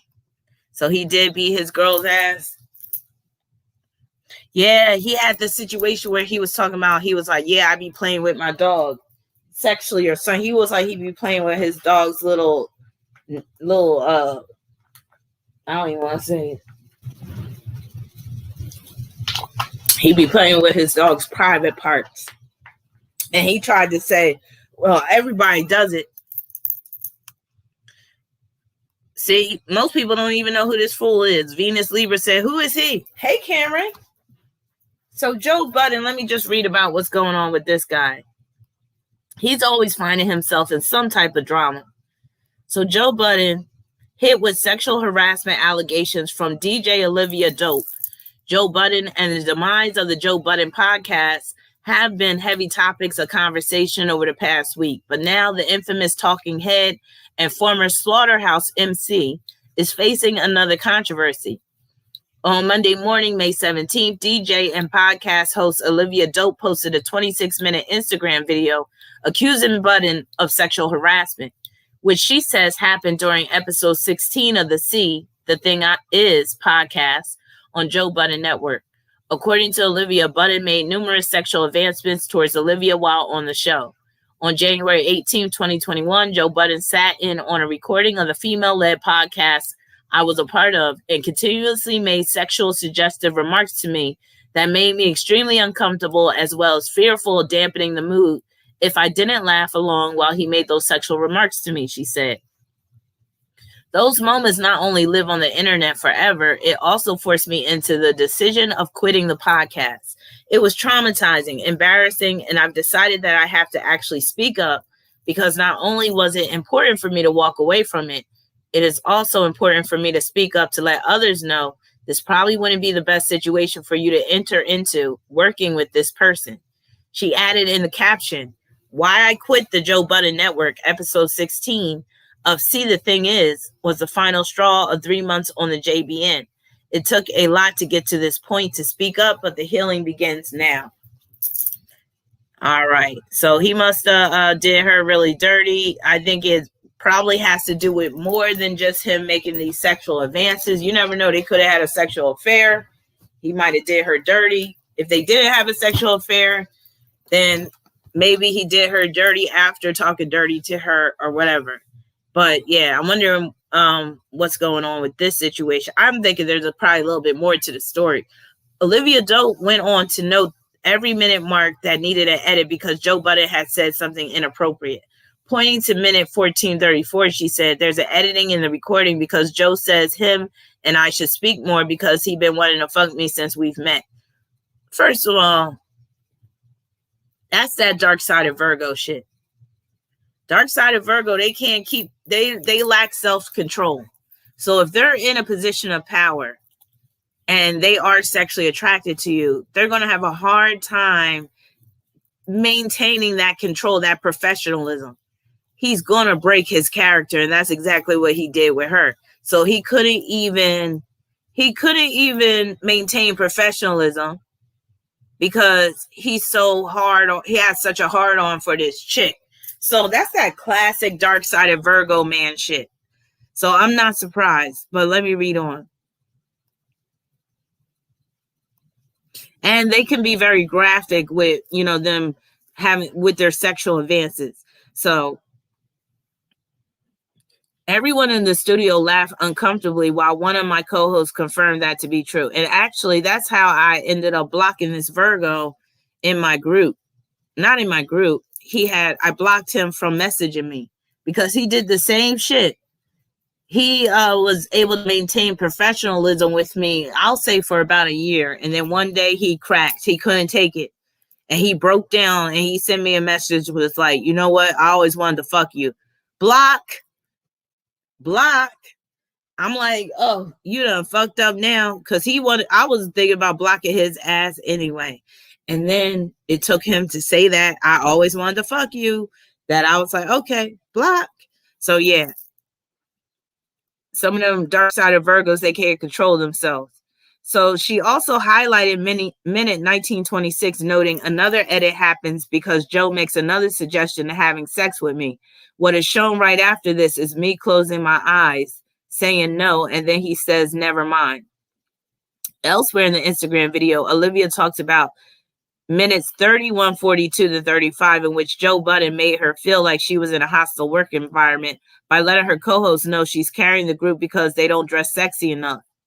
She added, not only am I embarrassed for myself and being objectified, but also you're making other women that I have to work with on a regular basis uncomfortable by telling them they don't dress sexy enough. I pretty much react by looking away and looking down in discomfort. He has actually said this in the past. I told you, I said there was more to this story. I knew he was doing more than just this during this podcast. So he has actually said this in the past, and it created a passive aggressive and competitive environment within myself and my former co-hosts, where she immediately attempted to shut down every idea I brought to the table because it wasn't well received by Joe and Ian, his business partner. So I knew it had to do with more than just the sexual harassment. He's just being an asshole of a boss. Shortly after that particular segment, Olivia allegedly goes into the green room where Budden is sitting, and he asks her if she's okay. She said she wanted to avoid further conversation or uncomfortableness, but he requests an on-air hug to lighten the mood. She complies despite her better judgment. But Olivia says that's not exactly what happened. At the 2 hour, 16-minute mark, Budden returns and says, Olivia is unique because I want to fuck Olivia. Wow. The scene is edited out, she explained. But what's left is me widening my eyes in shock and embarrassment because after he asked if I was okay and said he wanted to lighten the mood, I didn't think he would once again reference wanting to have sex with me. Wow. See how I told you they lack that self-control? Olivia said she's telling her story now in hopes of helping other women who are experiencing sexual harassment on the job. I've been feeling stuck mentally, emotionally. I've even had to have a conversation with my daughter on why it's important for you to speak up when someone crosses a boundary with you, because there is now footage of her mother on the internet with somebody crossing a boundary with her mother, she confessed. And that's on there forever. And I want to lead by example and let her know that it is not how somebody should speak to you. And if somebody does cross that line, you have to speak up. In August 2019, Joe Budden denied having a history of tearing down women in an interview with Variety, saying, "That's such a false narrative. I don't understand where it comes from, and it shouldn't be created. I was raised by a single mom." What the hell does that have to do with anything? I was raised to believe, and I still believe, that women are the greatest creatures on this fucking earth. Liar, you do not believe that. It's evident. The greatest. I don't understand where that comes from. Oh my God. So he's using the whole single mom narrative to prove that he's a great guy and he wouldn't misuse women or abuse women. He's a liar. But anyway, hey, Sarah. Sarah is another member. So Sarah has joined the squad. Thank you, Sarah. Yes, booty warriors. All right. So let's close out with that. Let me pull up Joe Budden's chart. So a arrest warrant has actually been issued for rapper Joe Budden. Joe Budden is a wanted man after a judge in New York City issued a warrant for his arrest. And that's due to a missed court date. So the hip-hop star was due to appear in court in the Big Apple for hearing as part of a case stemming from an alleged assault on his ex-girlfriend, but Budden, 34, failed to show up, according to TMZ. Oh, that's back in 2015. So yes, this just confirms that he has had a domestic violence charge before. All right, so let me pull up his chart. And again, he just has this mean-spirited look. He does not look like a nice guy. And sometimes you can judge a book by its cover. So Joe Budden, he's another 4, but he's born on the 31st. So like I said, I wouldn't be surprised if he has some homosexual tendencies. He is a 31 that breaks down to 4. So that could point to that. Let me see what his Mars is doing. His Mars is in Scorpio. So men that got Mars in Scorpio, they could be booty warriors too. Let's put it out there. They could like the booty too. So, oh, hold on.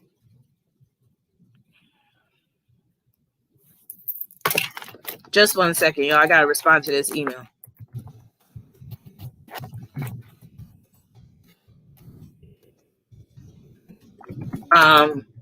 Yeah, but Mars and Scorpio, that can be the booty warrior. That's another booty warrior placement. So with Joe Budden having that Mars and Scorpio, you know, it could be just woman's booties he trying to tear up, but it could be anybody's booty, including his dog's booty. And you know, Scorpio is just that taboo sign. Hey, Tara. Tara became a member. Thank you, Tara, for joining the squad. We got to come up with a name for y'all. And if y'all can come up with any names, any of the members, you can shout it out in the comments. But anyway, yeah, Mars and Scorpio, very much about the booty. And again, it could be a woman's booty, could be a man's booty, could be his dog's booty. So he's probably the type that does sticks in his dog booty just to see his dog squirm around and stuff. Virgos do mess around with stuff they have no business messing around with. You know, they got all that nervous energy and they might fidget with stuff and like tinker with stuff. I said this, Oral, there's a join button underneath the video. You should see it underneath the live stream. It should be right next to the subscribe button. But thank you. Thank you in advance for becoming a member. But yeah, it did come out where he basically was talking about how he plays with his dog's little pee-pee and the dog likes it. And he was, when people were in the podcast were saying, yo, dog, that's crazy. Yo, that's disgusting. He was like, everybody does it. No, Joe, not everybody does it. Now, Joe Budden got a stellium in Virgo, and Virgo rules dogs. So I'm not surprised that he likes to lay down with his dogs in more ways than one. So he has his Sun, Mercury, Jupiter, and Saturn in Virgo. He has Jupiter squaring Neptune. That could deal with where he's going way too far with dogs. He's crossing boundaries. He's doing some nasty stuff with his dog. And he thinks it's funny because that Neptune's in Sagittarius. Damn. I wouldn't trust my dog around him. I know that. All right. He got what? Chiron squaring his nodes. And we're talking about 18th degree. So he's a nasty son of a bitch. So he's into some real nasty sexual stuff. Chiron in Taurus, 18th degree, squaring North Node in Leo, squaring his South Node in Aquarius. He has the gay lunar nodal axis at the 18th degree. That 18 could be a booty warrior too. 18, let's just put 18 equals booty too. I wouldn't be surprised if that Fleece, what was that guy's name? Fleece Johnson? Fleece Johnson probably was born on the 18th because he sure loved himself some booty. He was like, I love booty. But yeah, the fact that Joe Budden got that 18 energy strong in his chart just shows that, you know, he's narcissistic, hypersexual, abusive, and that goes hand in hand with the whole sexual harassment. And he could be, you know, violent, deviant in some way, always has some conflict, especially with women going on. And it goes back to his mother. Oh, that Kevin Gates, he's nasty as hell. Yeah, he's another booty warrior. He loves to lick booty, he said. And I said I was going to keep this live stream clean, but y'all know I can't do that. I can't do a clean live stream if I try, because somehow, some way, the topic of booty is always going to come up. This is the age of the booty, y'all. It really is. So it's, you know, Pluto being in Capricorn, that's like the publicization of the booty. That's like booty, booty, booty, booty rocking everywhere. That's like, you know, booty becomes a tradition. Booty gets respect when Pluto's in Capricorn and shit. Like the booty hole getting respect. All right. So with that being said, let's get into the main topic of tonight's discussion. So we're going to be talking about red flags and deal breakers when race is the only thing that matters. So, you know, we've been hearing that term Black Lives Matter recently. Not recently. I'll say over the past recent years. It's been about 5 years since Black Lives Matter came on the scene. And it seems like Black Lives Matter and also other events have been really creating more and more of a racial divide. And now we have this thing called critical race theory. Now, some of my academics up in here, some of my college students up in here, y'all might be familiar with this term. I'm just learning about this, and I'm like, oh, great, another liberal term, another sociological term, another politically correct bullshit. So let me just pull up what this critical race theory means. I don't even know. I'm learning about this for the first time, and I'm like, why Black people always gotta be targeted and shit? I feel like it's always like we always gotta be made to be the poster child for this race shit. So I'm sure it has to do with something to deal with Black people. So critical race theory is the academic movement of civil rights scholars and activists in the United States who seek to critically examine the law as it intersects with issues of race and to challenge mainstream liberal approaches to racial justice. Critical race theory examines social, cultural, and legal issues as they relate to race and racism. Critical race theory originated in the mid-70s. Okay, so this is old. So why is this term being brought up now? I'm seeing it in various news sources, this whole term critical race theory. So it originated in the mid-1970s in the writings of several American legal scholars, including Derek Bell, Alan Freeman, Kimberly Crenshaw, Richard Delgado, Cheryl Harris, blah, blah, blah, blah. It emerged as a movement by the 1980s, reworking theories of critical legal studies with more focus on race. Both critical race theory and critical legal studies are rooted in critical theory, which argues that social problems are influenced and created by societal structures and cultural assumptions than by individual and psychological fact. These academics, they need to sit down. They get on my nerves with all this verbose shit. They make more out of what is really, I'm just saying, they foment the flames of racism, if you ask me. These academics, these people in their ivory towers, always doing these studies on race and all this type of stuff. The more emphasis you place upon race, of course, the more racism is going to become an issue, if you ask me. Alicia said, Black Lives Matter funds the Democratic Party just look into Act Blue. Interesting.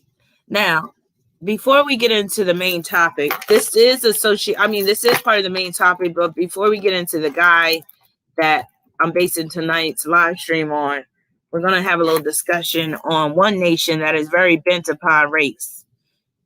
And it's even controversial for me to put this flag up here because people want to tiptoe around this country for some reason. No, I know full reason why. People want to tiptoe around this country, this nation. And it's like, you can't say anything about this nation. You can't say anything bad. You can't talk bad about them as a people. They're always in perpetual victimhood status. And I'm not talking about black people now. Now, black people will milk that victimhood status as well. But I'm talking about this one group right here. You can't ever say nothing about them because they're perpetual victims. And there's conflict going on with this country right now. So let me just put up this little flag right here because they have a lot to do with race relations. Now, some people will yell at me, they're not a race. They're not a race. It's a religion. They qualify as a race because they're an insular group.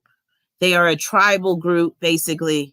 And they basically have their own nation, at least, from 47, 48 they have.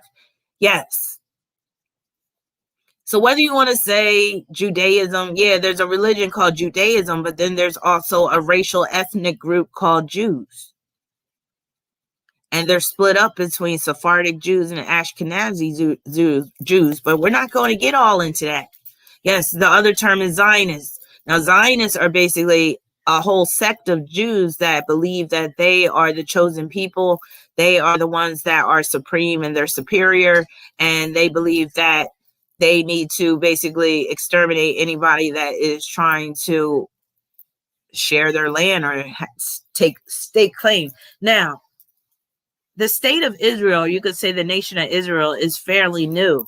So I'm going to get into Israel's chart because they are very much associated with race and ethnicity and the whole clash of cultures and things like that. So Israel, they've been clashing with the Palestinians for decades now.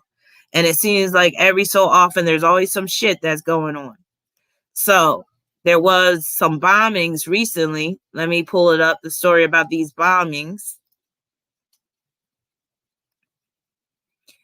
Live updates. Israel and Hamas begin ceasefire in Gaza conflict. Now, some of this stuff, I feel like it's all part of the same, two sides of the same coin.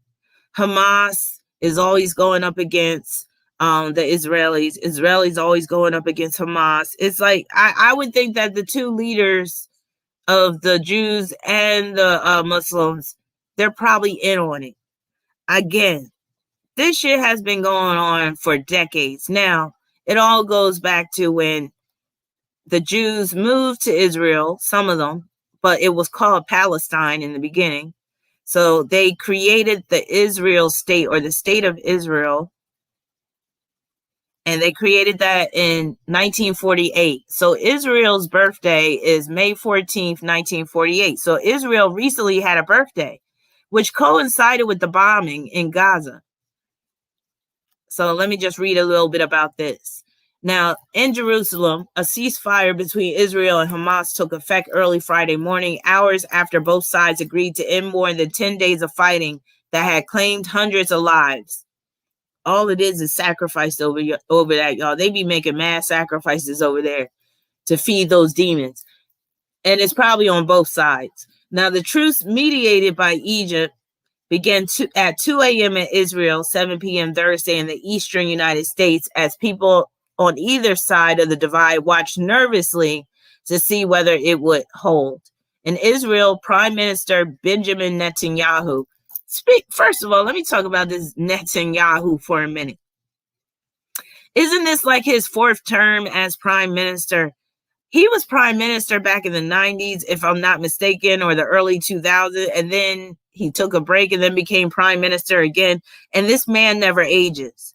You can't tell me he ain't benefiting from that adrenochrome. That man does not age. His skin is as smooth as a pear, or whatever you want to call it. Yeah, And I look at dudes like that, yeah, I'm wondering why your skin's so smooth and how old is this fool? But anyway, I'm sure he has his daily dose of adrenochrome. All right, let me go back. So in Israel, Prime Minister Benjamin Netanyahu's office announced on Thursday evening that his security cabinet had voted unanimously to accept the Egyptian proposal, and officials of Hamas, the militant group that controls Gaza, confirmed that it too had accepted. But each side cautioned that its compliance could depend on the other's actions. In a broadcast address from the White House, President Biden lamented the tragic deaths of so many civilians sacrificed, including children sacrificed, and lauded Israeli and Egyptian officials, noting that, first of all, this happened around the state of Israel's birthday. Y'all don't think that they had to get some sacrifices up in there? And maybe I should be just reserving this talk for my Patreon account, because I know this is very sensitive of a subject. But yeah, why wouldn't they be having some sacrifices to coincide with their birthday? All right, so it said, I commended him for the decision to bring the current hostilities to a close in less than 11 days. He vowed to marshal international resources to rebuild Gaza, adding, we will do this in full partnership with the Palestinian Authority, not Hamas, the authority, in a manner that does not permit Hamas to restock its arsenal. So you mean to tell me that they just came together and made this truce all of a sudden and now the bombing just magically stops? I'm not buying it. Again, I wouldn't be surprised if the leader of Hamas was working hand in hand with Benjamin Netanyahu, because if you know anything, this is called like geopolitics. If you know anything about how these people up at the top get down, they can play the role like they're enemies, but they're really working together. So maybe this was their way of generating enough death to have a worthy sacrifice for what's to come, because this shit ain't over. I'm just saying. And there's been conflict ever since the state of Israel has been established. So there's been a lot of deaths in this region. So I'm sure there's plenty of demons there as well. It's just a hotbed for conflict, and it always has been ever since Israel has set up shop. Now, a little bit more about this before I move on. So it says, since May 10th, remember, since May 10th, Israel's birthday is May 14th. Since May 10th, Hamas has fired rockets into Israel, and Israel had bombed targets in Gaza. Sirens sounded in Israeli towns bordering the Gaza Strip in the minutes after the Israeli announcement, indicating that militants were continuing to fire rockets as the ceasefire approached. Diplomats from Egypt, Qatar, and United Nations have mediated intensively between Hamas and Israel, which do not talk to each other directly amid growing international pressure to stop the fighting, and both sides said this week that they were open to a ceasefire. The Israeli aerial and artillery campaign has killed more than 230 people in Gaza, many of them civilians, and badly damaged the impoverished territory's infrastructure, including the fresh water and sewer systems, the electrical grid, hospitals, schools, and roads. The primary target has been Hamas' extensive network of tunnels for moving fighters and munitions, and Israel has also sought to kill Hamas leaders and fighters. More than 4,000 rockets have been fired at Israel from Gaza since May 10th, killing 12 people, mostly civilians. All right. Now let me get into Israel's chart real quick. I don't know the house placements of this chart because I don't know what time. I actually didn't even look it up, but I just got the date of when this state was established.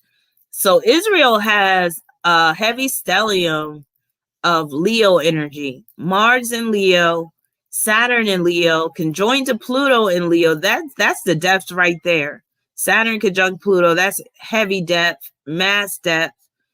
And then Moon in Leo. Well, the moon could either be in Leo or the moon could be in Cancer. I would say the moon is in Cancer because we're talking about Israel and the whole race theme.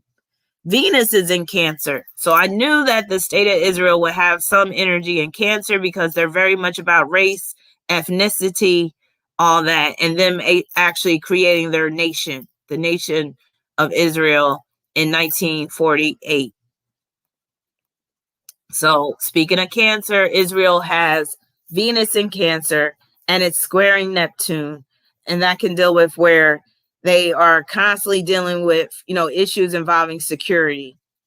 And I did hear that the Israelis, they have one of the best security forces and even martial arts systems. I forget what it's called. Y'all let me know what that Israeli martial arts is called.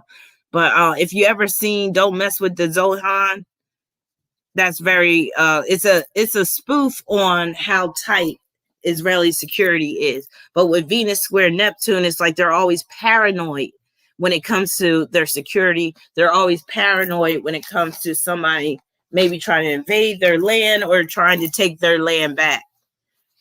Yeah, the Mossad, that's the CIA, but yeah, so the Mossad, yeah. So they have like the best CIA, like not CIA, but like spy organization. But they also have this special fighting technique, and I forget what it's called, but it's real deadly. All right.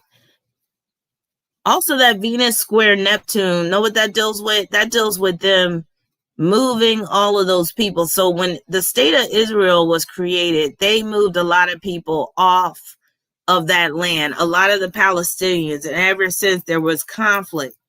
So with that Venus square Neptune, that's like them isolating the Palestinians to the west of the Gaza Strip or whatever. Because if my memory serves me correctly, it's that Gaza Strip that separates Palestine from Israel. And it's always conflict in that area. And Jerusalem, isn't that like straddling both Israel and Palestine? It's like right in the middle. But anyway, I'm not here to really speak a lot about Israel, but I just wanted to find something in the chart, a planet in Cancer, just to reinforce what I was saying about race, culture, ethnicity, tribe. Israel is a very tribalistic nation.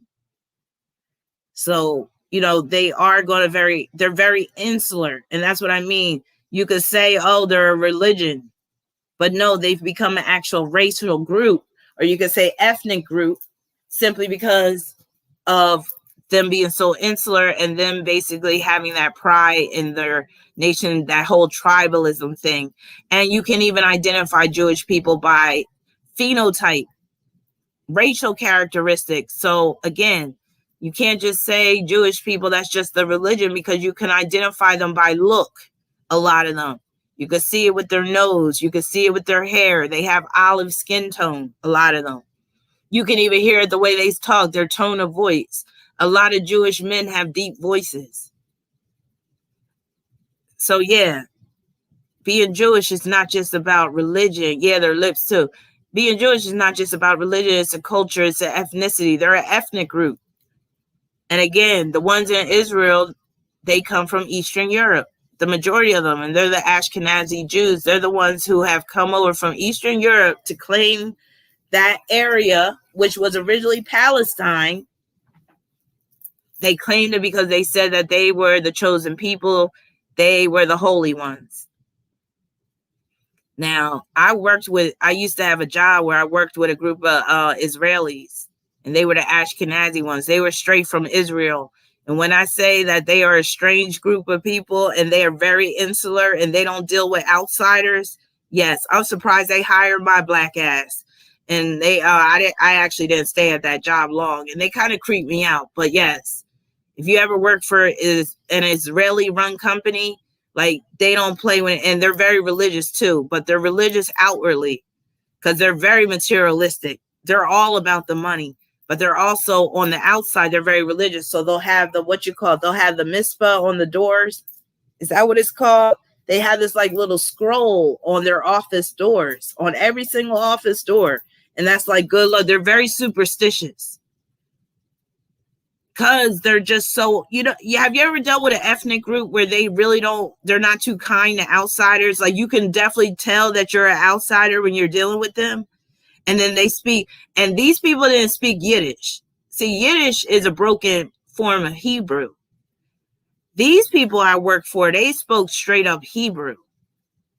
So having, going to work and hearing them speak Hebrew amongst themselves, yeah, it was kind of like, okay, are they talking about me and stuff? And that Hebrew language is real rough. It's real rough sounding. Yes, they believe in the evil eye, all that. They're very superstitious. So they're very funny the way they deal with money. So again, let me tell y'all real quick about working for them. So I worked for a Israeli firm, and they were into construction, but they had different businesses. So one business they had was construction. They were building wind farms, and I worked in that business. But then they also had this company. Y'all might have heard of this company. It's called Secret Spa.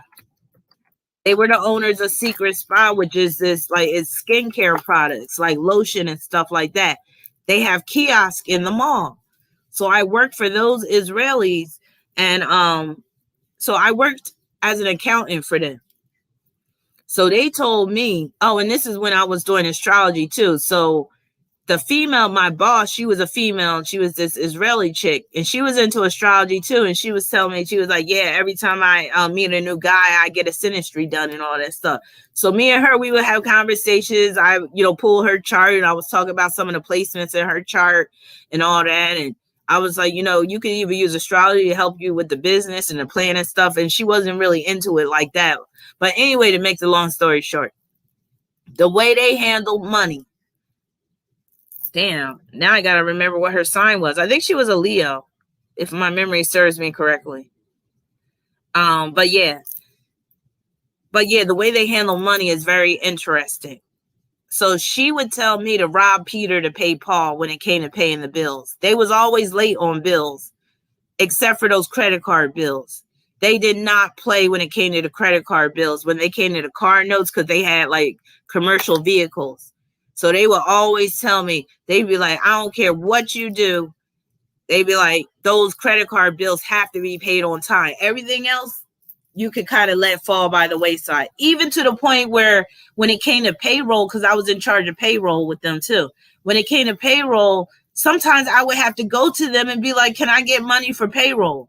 Because they worked on that type of basis. It was very cash based. So they would have to like go and put money back into the account. Like they was kind of ghetto with it. But again, they had their own thing. But one thing I'll say, they wasn't ghetto because they was very much about maintaining A1 credit rating. But when it came to like other bills and stuff, they was like, fuck it. If they could get away with not paying that shit, they would. And again, I remember when I first got hired with them, she told me, she was like, now sometimes when it comes down to payroll, it's going to look like we don't have enough money in the account, but just come to us. She was like, just come to me and let me know how much I need to put in the account to make payroll. I was like, what kind of business is this? But yeah, make the long story short, I just wanted to bring Israel up here just to give an example about rates with the Cancer theme. But yeah, they're cheap as hell too. All right, so let's get into this guy. But before we do, I'm going to answer that, since we're halfway through this live stream. I'm going to answer. I'm going to see if we have any super chats. And then I'm going to answer. I don't think I have any super chats right now, but I do have a Cash App that somebody asked me.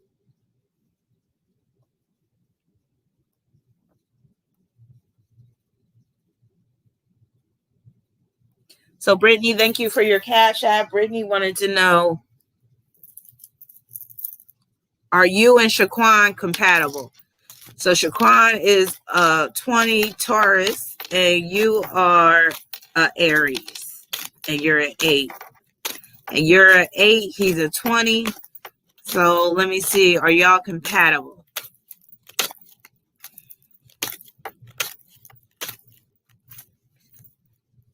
Hey Shaquan, how you doing? All right. Are you and Shaquan compatible? I would say no. I got the Fool card. And this is mainly dealing with you being an Aries, but Shaquan might have some Aries energy in his chart as well. That Fool card is like, you going to get tired of him after a while. That's how I see things. And with you being an 8, you're more on the serious long-term end of the Aries spectrum. So you're not going to really be wanting to play around with this guy. And again, you might start really looking for someone who's more compatible with you with that Fool card. So no, you're not compatible. And I'm going to pull one more card since you cash at me 10, just to tell you what you should do with Shaquan. Shaquan sound like trouble. I'm just saying. Thank you for your super chat, Kritika. Please post your question. I'm going to just answer a few questions for now, and then we're going to get into this story.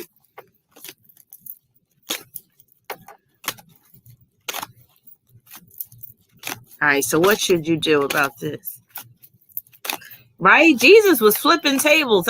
I love that about Jesus. Jesus was kind of gangster that day. He saw them money changers in the temple, and he started flipping them tables over. And them Jews started scattering like cockroaches. That's why he got crucified, because he was condemning these Jews for being all about money instead of worshiping God and praising God. They was praising themselves and getting all that money. So I got the Ace of Wands, which makes me think of the Fool in a way. That's like, girl, you could do much better than this Fool. For real. Don't even waste your time. Do not waste your time with this guy. And I hope he didn't get you pregnant yet, because them 20s, they will get a woman. They'll try to get a woman pregnant to trap you. He probably already told you he want to have kids with you. Where you at anyway?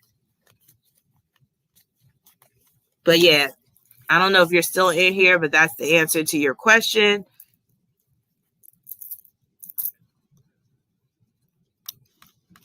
All right, let me check and see if I have any other super chats before I start this main topic.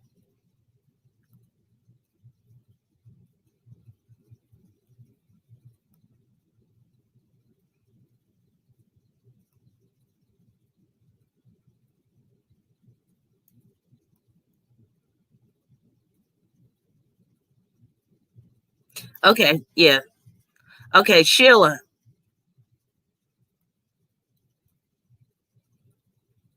Oh no, that was from last week. Okay, so we're all good. Kritika, post your question so I can answer it, and then I'll get into this situation. Thank you, Astro Sean, for being a member. I see you got your badge. Okay, Kritika said, my question is, why am I seeing 69 number everywhere, and will I go abroad before marriage and settle there?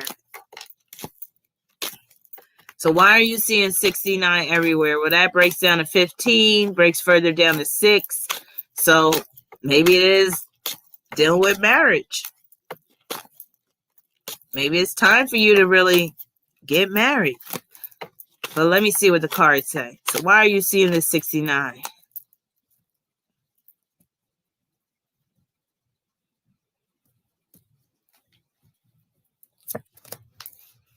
Speaking of 69, who was born in 69? Isn't it that damn Kevin Samuels? Matter of fact, I wanted to talk about him real quick. I'm not done with him fully, but I am pretty much done with him. But I did want to make one point for everybody that's screaming about he's not gay and he's straight and all this stuff. He did make this one comment. And I know I'm going off on a tangent, but let me just deal with Kritika first before I talk real briefly about Kevin Samuels real quick, just to remind people of something that he said. And then we'll get on to this crazy dude right here. So you're seeing 69 because you got the 3 of Wands. That 3 of Wands means that, yes, you're ready. You're ready for someone to meet you halfway. Can you meet me halfway? Right off the borderline. This is where I stay. For you, I'll be working out night and day. All right, but yeah, you ready for somebody to meet you halfway. You're ready to get it on. You ready to get that 69 popping, like, basically. Because it could be on the literal sense too. And again, like I said, it's been a year since I did something like that. I don't even know how to do it anymore. I don't know who goes to the right, who's up at the top, who's up at the bottom. First of all, how's that work anyway? Thank you, DSIs.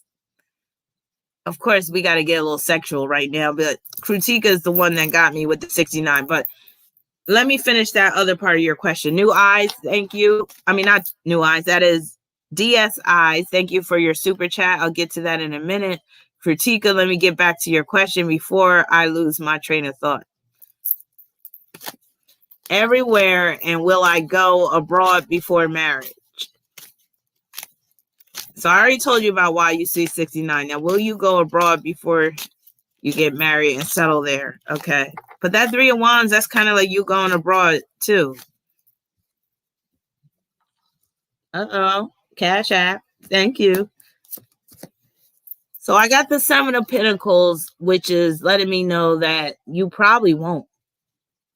Because you're not going, that's like saying that you're going to be kind of sitting on the fence with that 7 of Pentacles. And you'll probably come up with a reason why you shouldn't go. Thank you, CC Doll. Did you post the question on the Cash App? If not, post it right here. So I'll get to your question right away. But I got to answer DS first. But yeah, it looks like you're not going to be going abroad first. Unless you have a reason. Because there's always exceptions to the rule. Unless you have a reason to go abroad, and that could be for career. So you said that you're only 24 and a career girl, no marriage, please. I'm a Cancer moon, though, still Cat rising, Scorpio sun. So yeah, so that makes sense. DSI said, I'm a Sag rising and Pisces sun, and with this upcoming eclipse, I want to know, is it best to leave my second job? Okay. I was just talking about Sag rising. Sag rising has been prominent in my life recently. So is it best? So you want to know, is it best to leave your second job? And especially with this upcoming eclipse, you're a Sag rising. That moon's going to be in Sagittarius. So this might be your time to break free from that second job. So yeah, let's see. But thank you for your super chat.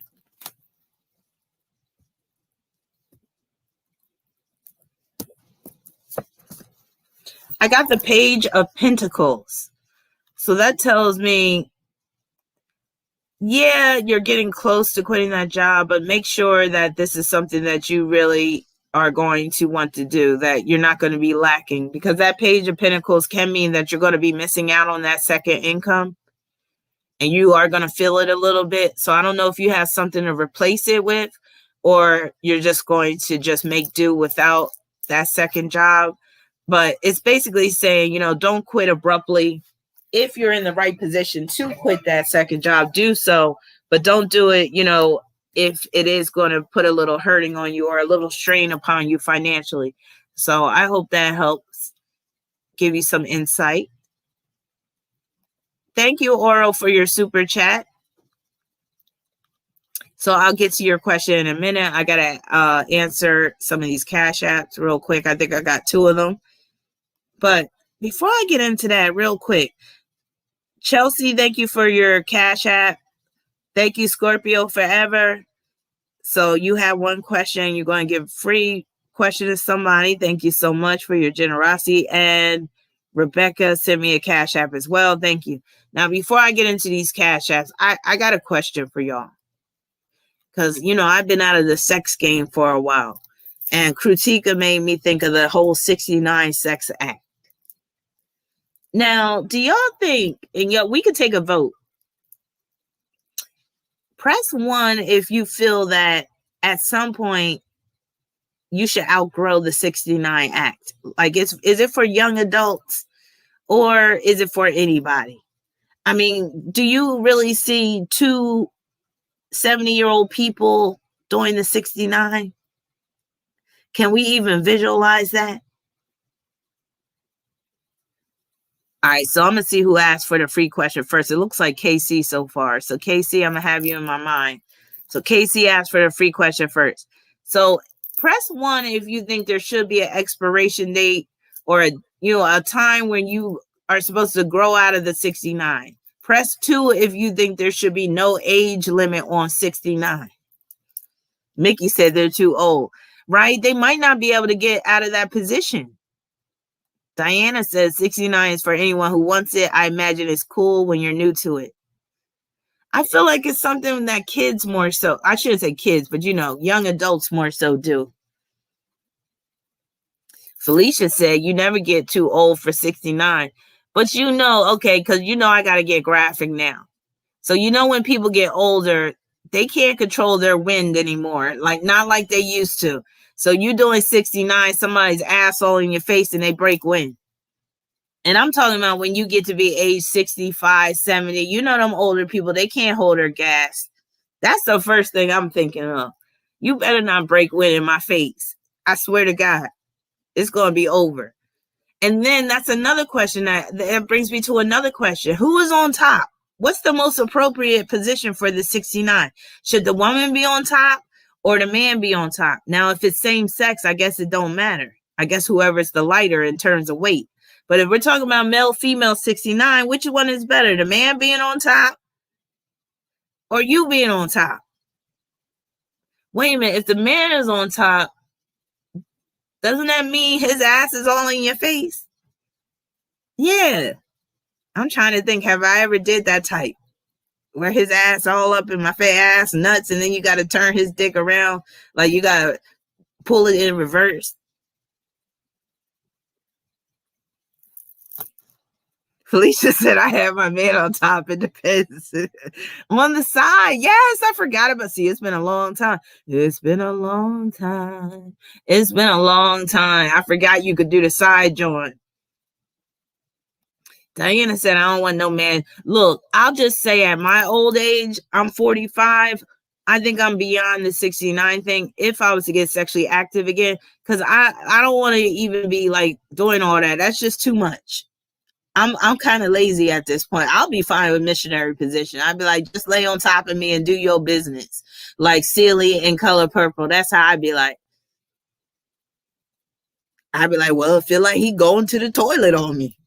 That's how I'd be at 45 years old. I'm like, shoot, I'm going to just lay there and let him do his business. I'm tired. A lot of these guys, they want you to do the cowgirl position and all that stuff. I don't got time for that. That'd be the lazy dudes. Lazy dudes. Diana said, I could take gas at, wait a minute, where's the gas at? You said I could take gas X before the 69. Now I'm not taking no chances.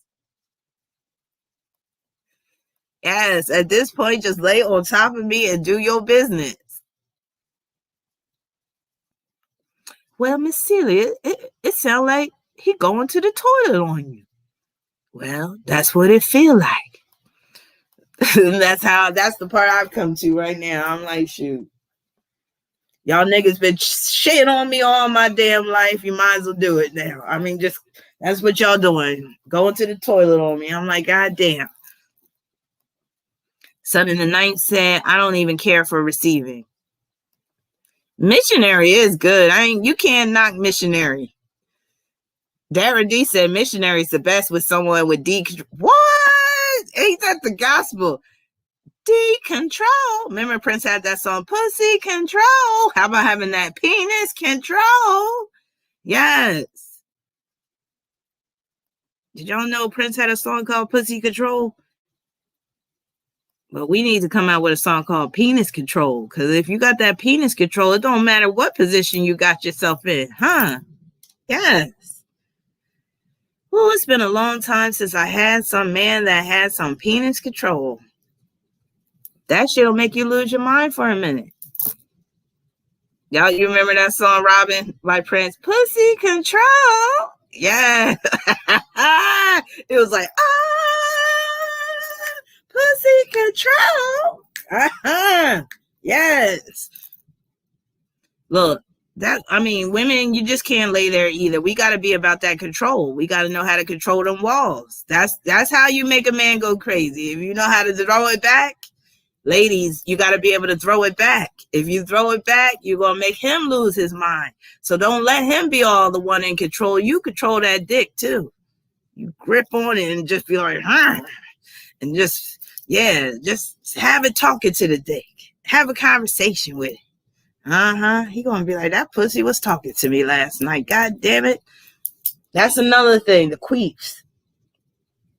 And I know we're supposed to be on race, but we gotta get sexual sometimes. That was always embarrassing for me. The queef thing. The pussy farts. And dudes love that, they love to make a chick make that sound. I'm like, that shit's embarrassing, man. But, I mean, don't that mean he a little too small, though? If he got you beatboxing, he got your coochie beatboxing, don't that mean he a little on the small end?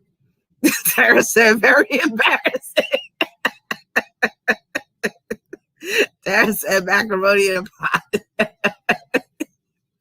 Right? You do think he doing something by making that pussy fart, making it beatbox.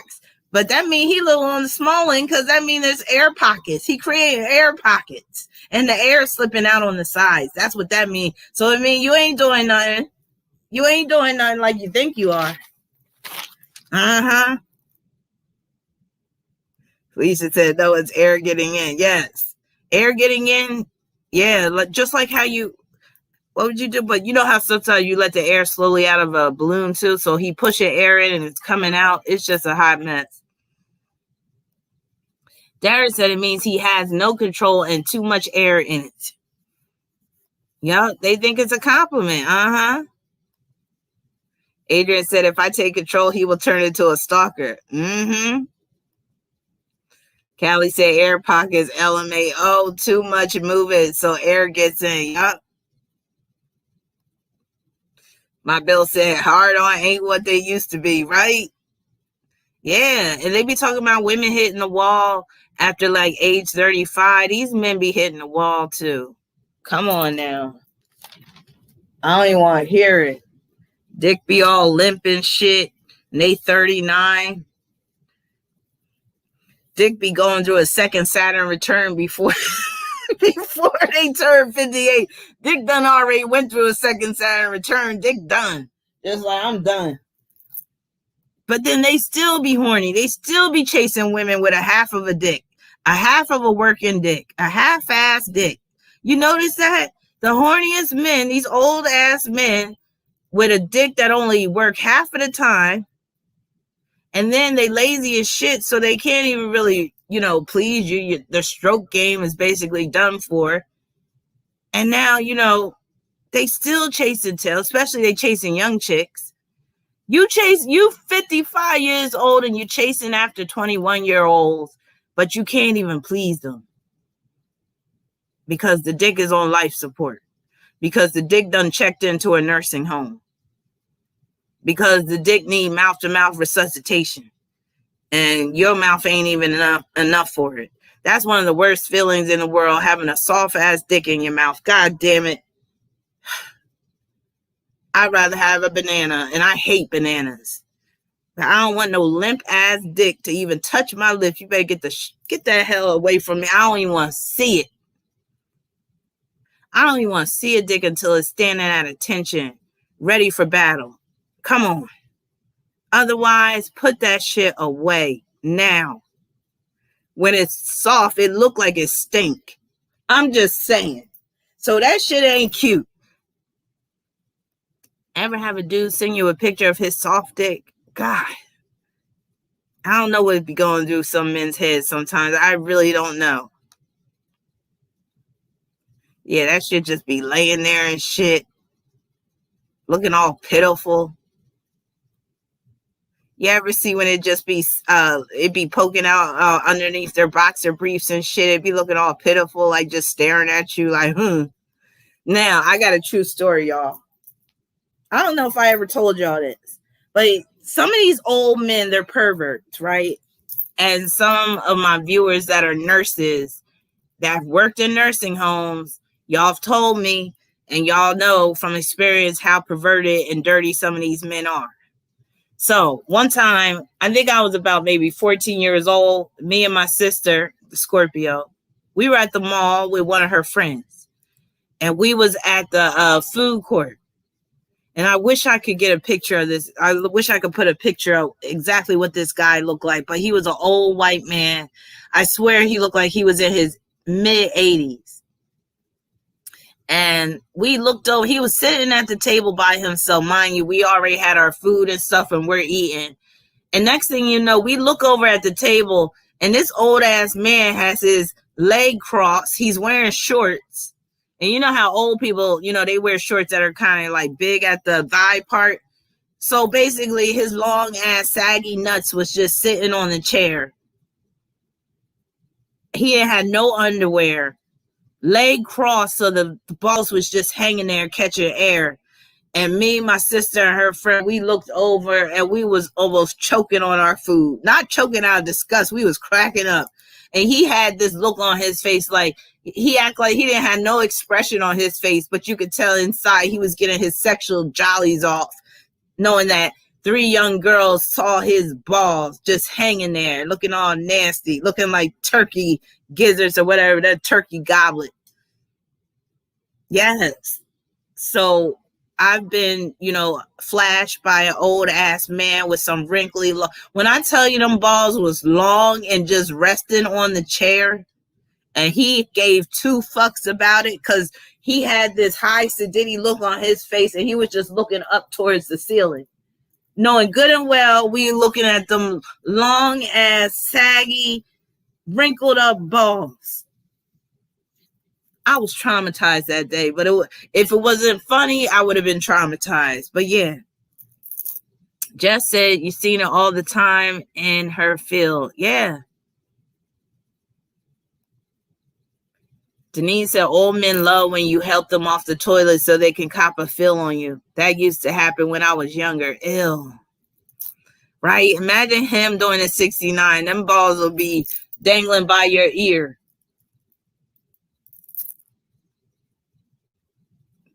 Them balls just slapping you on your ear. Botox them balls.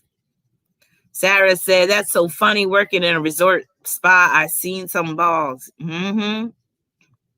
They need to just do a baldectomy when they turn 60 and shit. Just cut them shits off because they too long. Need a bra for your balls. I know, I'm sorry. I'm clowning you, men. But I did say it's women's night. So we can roast these men a little bit. Just a little bit. All right, back to the Cash App. So Chelsea, thank you for your Cash App. So you said, oh, you didn't post a question. So post your question now. I'm going to get to the next person that posted their question in the Cash App. And if anybody else posted a Cash App, write your question in the message of the Cash App. So Scorpio Forever, post your question as well. Oro, I'm going to answer your question after Chelsea. So let me scroll up and see if I got Chelsea. See, I'm going to have to crack open another root beer because all this talk about balls making my mouth feel salty as shit and dry. All right, where you at, Chelsea? Hold on.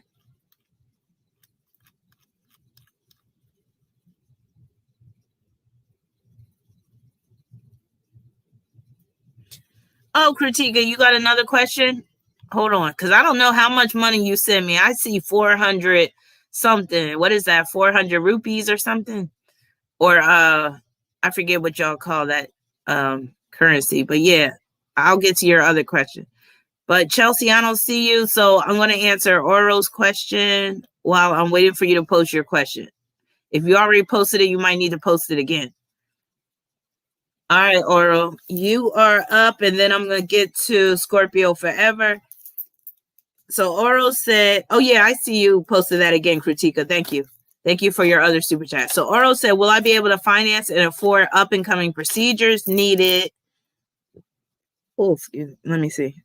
Needed within the next 12 months. Will I be able to finance and afford up-and-coming procedures needed, desired within the next 12 months?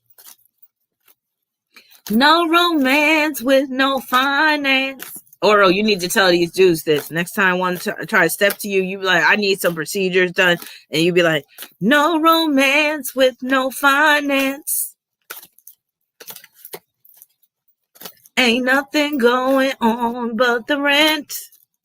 You got to have a J-O-B if you want to be with me. Ain't nothing going on but the rent. See, a lot of us women, we forgot about these songs from back in the day. No romance with no finance. Sing it. No romance without finance. Oh, you look good to me, but your pockets sure look empty. Mm-hmm. All right, I got the 5 of Wands, which means that you'll be able to work it out. So you might have to get some funds from here. You might have to get a little bit from here.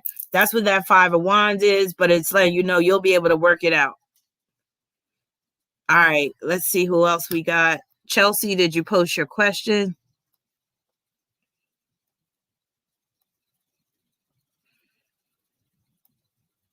Tara said, I remember that shit. Thank you, Robin.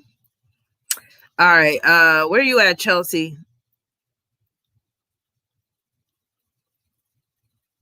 I got like 4 clients named Chelsea. So I'd be all confused. I'd be like, which Chelsea is this? All right, Chelsea, I still don't see you, so I'm going to move on. And if any of my moderators happen to catch Chelsea, please let me know. All right, let me go back to this Cash App. So Scorpio Forever, where you at? Post your question. Let me see if you already posted it.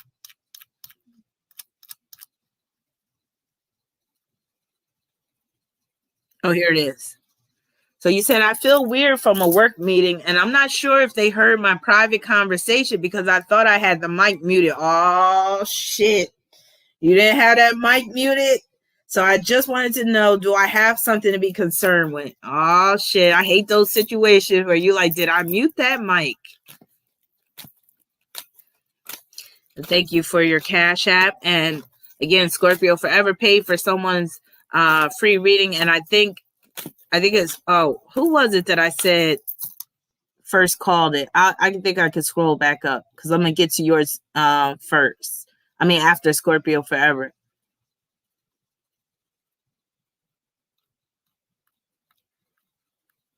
Oh, damn. My memory is bad. It was somebody with the name D. Was it DS? No, I don't think it was DS. Y'all gonna have to remind me. Or was it KC? It was KC, I think. All right, so you want to know, is there something that you need to be concerned with?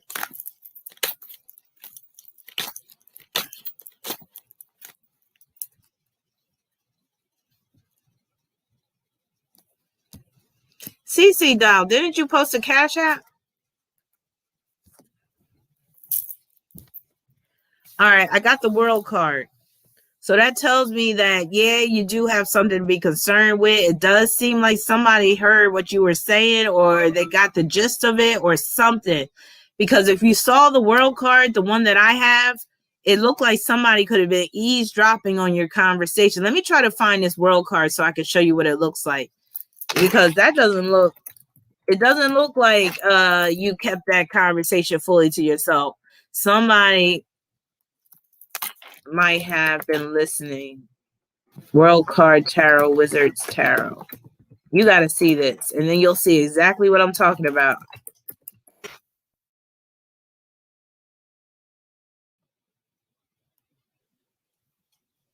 And that wand that she's holding, that's like her. That's like your microphone. Wait till you see this. All right, bye, dude. I'm gonna have to get this off real quick.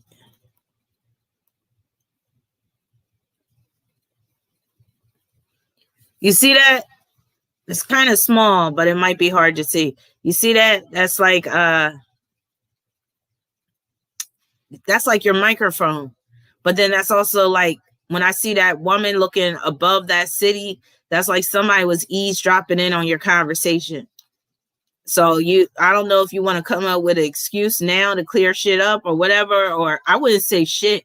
I would just act like, I would wait till they brought it to me, but I would have some, some explanation ready. I'll say that. All right, CC Doll, didn't you have a Cash App or something? Oh, here we are. So you said, my friend went missing about a week ago, and I want to know if her husband harmed her. Oh, shit. Mars and Cancer, and if she's even alive. What? Damn. Will we ever find her or her body? Oh, my God. So your friend went missing a week ago, and you want to know if her husband harmed her. All right, let's start there real quick. Oh, that is Chelsea. Got you. Okay.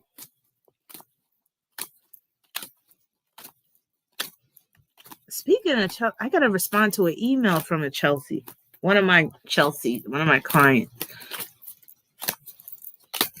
So, did her husband harm her?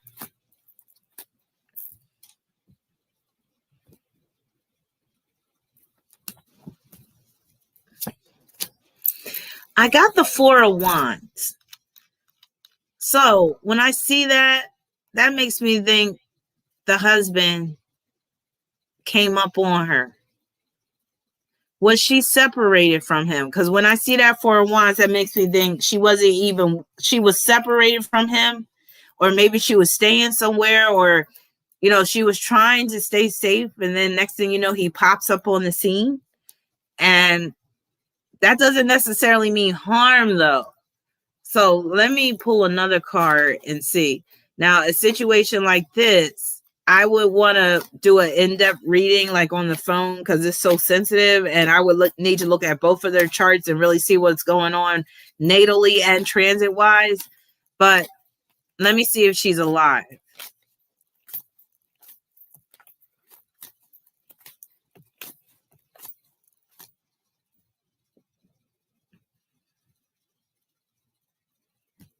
Oh, so she wanted a divorce. So I got the Queen of Wands, which tells me that she's still alive, but she may need some help. And again, I don't want to go too deep into this and be basing my answers too much on one card readings. So if you really want to know some information, I would suggest you just book a phone reading with me, because this it's serious, and I would need to do my own investigative report on this. But it doesn't look like she's dead. So it looks like she's alive. It looks like she just could be in a situation where she is dealing with some type of, she's alarmed, and she's being very vigilant right now. So she might actually be hiding out, and she may not be letting anybody know where she is for her own safety, I'll say.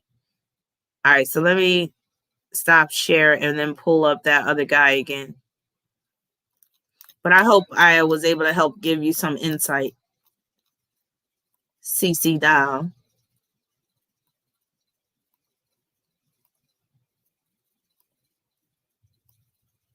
Okay, who else we got?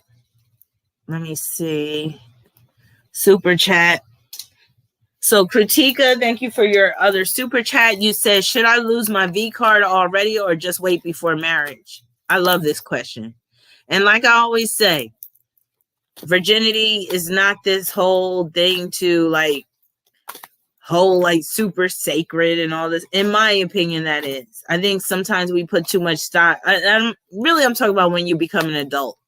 Once you become an adult and you holding on to your virginity, I'm like, for what? Do you think it's going to get you a special place in heaven? Do you what do you think is doing? What do you think that's doing for you?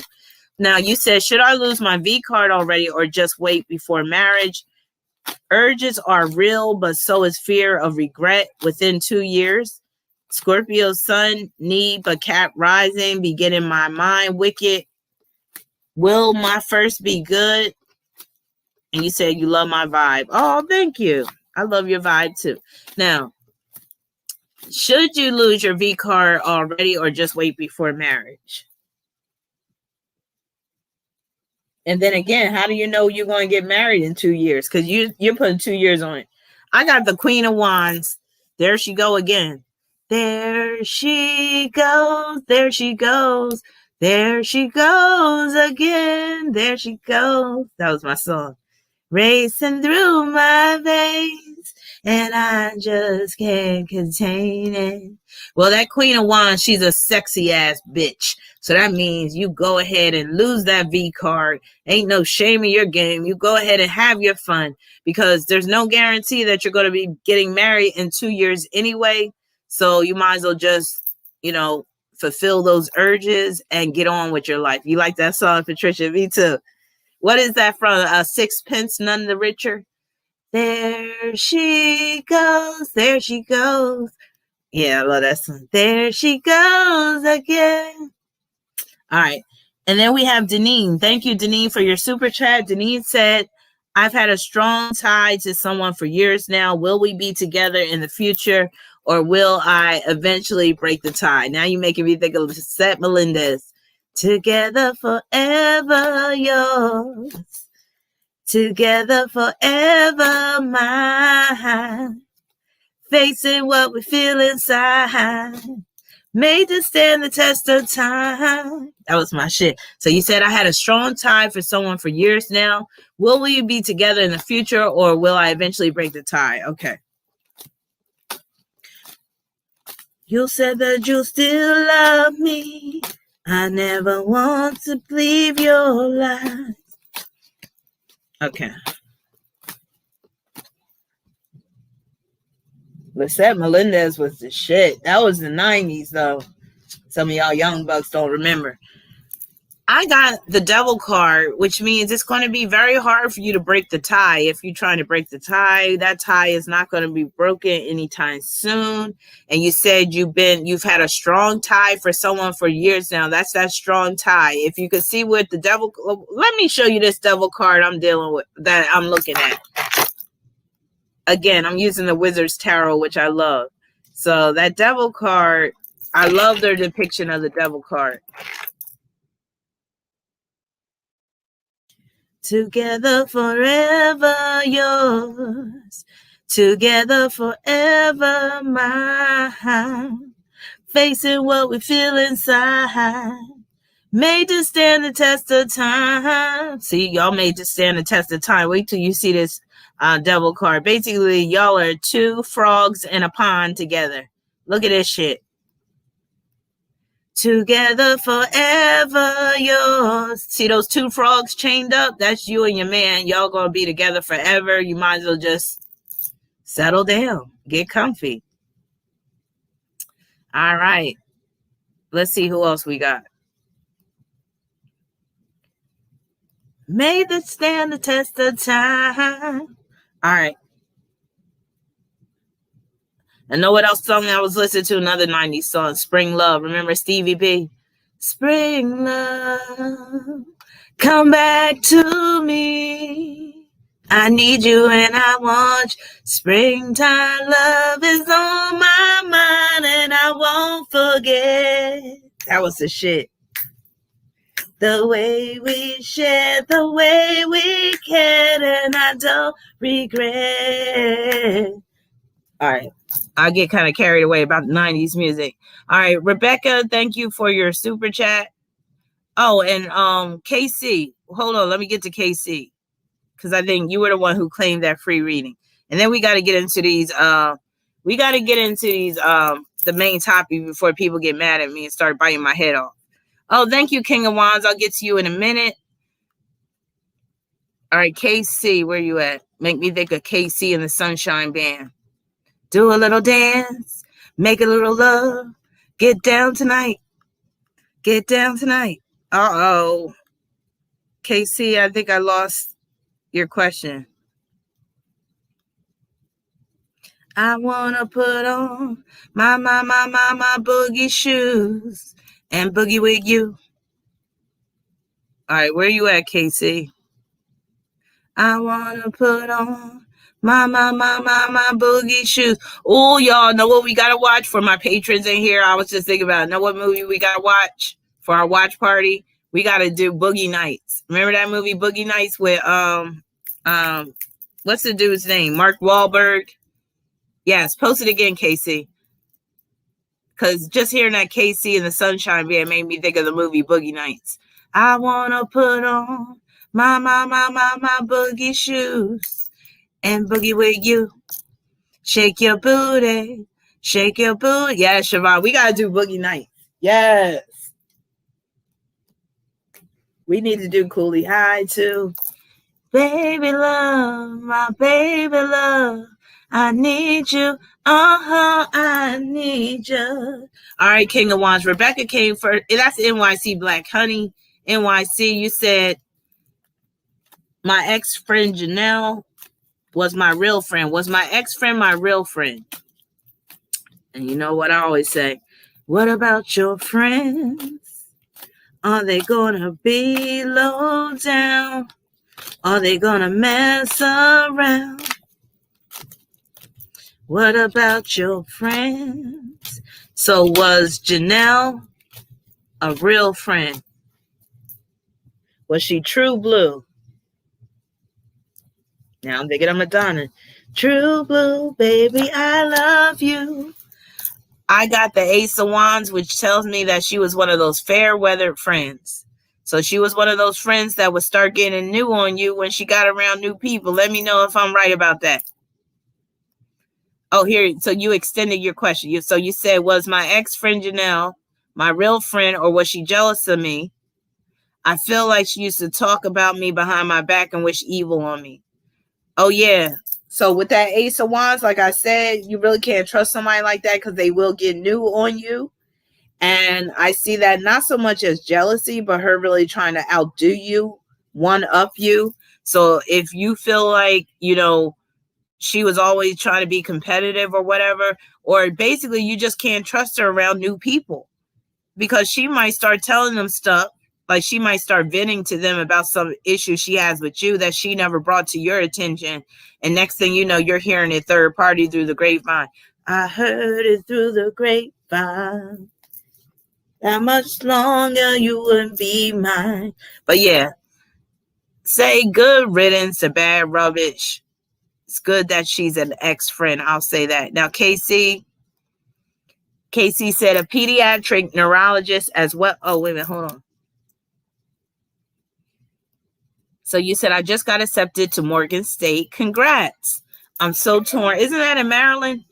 I'm so torn. Should I go into medicine or study like law or political science? I'm so into what's going on in the world, but I could see myself being helpful as a pediatric neurologist as well. Oh, that's top notch.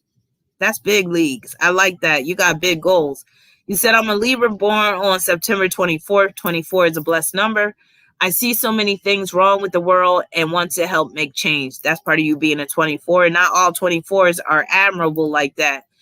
The fact that you are is big, and you're going to be rewarded handsomely if you do things to change the world. So you said, I wish I could do both. Should I start medicine and go into politics later? I also do music. Well, damn, what is it that you don't do? All right, let's see. So I'm going to pull one card and I'm going to let the tarot speak to me about what should be your area of study going into Morgan.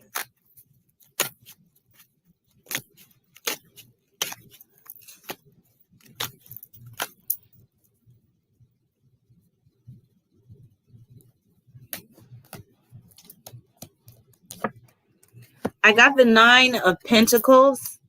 So when I see that 9 of Pentacles, I'm thinking health. Especially because the 9 of Pentacles, that's a Virgo related card. That's Venus in Virgo. So health care first, medicine first. And then you can think about doing the whole politics and all that. Everything should come secondary. So with that 9 of Pentacles, I'm also seeing where you might even do some things where you, break the mold in terms of like medicine and certain breakthroughs, like medical breakthroughs. I could kind of see with this, like you could really make a name for yourself in the field of medicine like that. So congrats. Definitely choose medicine as your primary major or area of study, and then everything else should just come easier after that. Oh, you are so welcome. I'm glad you are relieved. Okay, so I think that's it for the super chat. Oh, no, Deneen. And then I think a couple more cash apps, and then we're going to get into the main topic. Because I know some people are itching for a scratch. Deneen said, I've had a strong tie to someone for years. Oh, no, we already did that. You got the double card for that, Deneen. So I hope you heard that. Now let me go to the cash apps.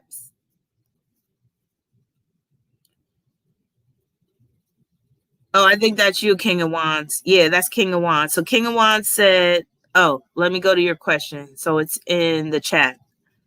So King of Wands, it's all about you, babe. King of Wands, You said I have Pluto and Jupiter and Scorpio in the 7th house. Opposing my South Node in Taurus in the 1st house. That's some heavy ass energy to be dealing with your 1st and 7th houses. Number one, I would be really doing background checks on anybody that you get with, whether it's love or business. Number two, you could be subject to someone's negative influences, especially in terms of sex. So you got to be careful about that. A sex partner could easily turn into an enemy. That can even deal with where you're being threatened at some point, whether it's your physical safety, because you got that Taurus South Node in the 1st house. So you always have to make sure you're protecting yourself on the physical safety end. But your money could be threatened at some point. That's you getting robbed. Have you ever gotten robbed before, King of Wands? If you haven't, just always make sure you're protecting yourself. I would do like how my dad used to do when he would go to certain parts of the city. He would put his money in his sock. He didn't carry around like cash in his wallet when he went to certain areas. He would put his money in his sock. So doing little things like that just to make sure you're not caught up out there is going to be better. Also, infidelity is going to be there's high chance of infidelity, whether it's coming from you or coming from your partner in a relationship. Really, you can't trust people too much. You got to make sure they show and prove. So again, making sure people validate or back up what they say, substantiate what they say, things like that. You might have experience working in the insurance industry with that Jupiter conjunct Pluto and Scorpio in the 7th house, but that can also deal with where you're facing criminal charges at some point. So what the hell you got going on, King of Wands? You could just get mixed up with the wrong group of people even. And be very careful about people coming to you with money opportunities, money making opportunities, because you could lose big if you're not careful, if you're not thoroughly checking these people out as well as your opportunities. So hopefully that helps give you some insight. If you want real insight on that, you can always get a tarot reading and not tarot, do a natal chart reading or a phone reading, and I could go deeper into it once I look at your entire chart. All right. Thank you, Kritika, for your super chat. I'll get to your question in a minute. Then I have Rena. You said, what is your spiritual gift? Thank you for your Cash App. And if anybody else has any questions, I just ask you to hold off on posting a super chat or Cash App until we get to the end of this live stream, because I got to get into this main topic. But thank you, everybody. So what is your spiritual gift? I got the 2 of Wands. And with the card that I'm looking at, that could very well be psychometry. So psychometry is where you can touch something. You can hold an object in your hand and you can tell who owned the object, what the person was like, what they were doing with their life, things like that. So I see that as being one of your spiritual gifts, but it's something that has to be developed over time. It's not something that you could just pick up and do it automatically, I'm thinking, but that is likely to be one of your spiritual gifts. And then also that 2 of Wands. I would say that's also coming up with creative ideas that other people can use. And these creative ideas may just come to you in the form of a vision or in the form of a dream, what have you. So dreaming up ideas. You're welcome. You are so welcome. All right. Next we have. Oh, thank you, Daniel. All right, let's see. Let me just respond to this person real quick.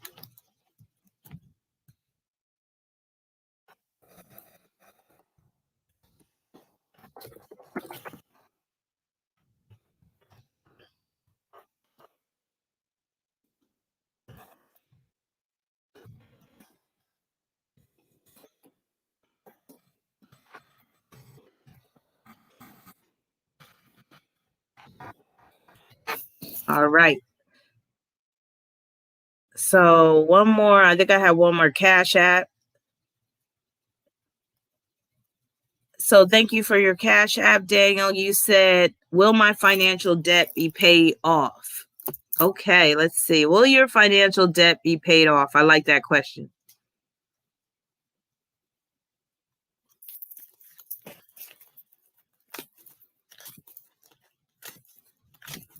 And then we're going to get to Kritika's question. I think that's it. And then we're going to get into the main topic.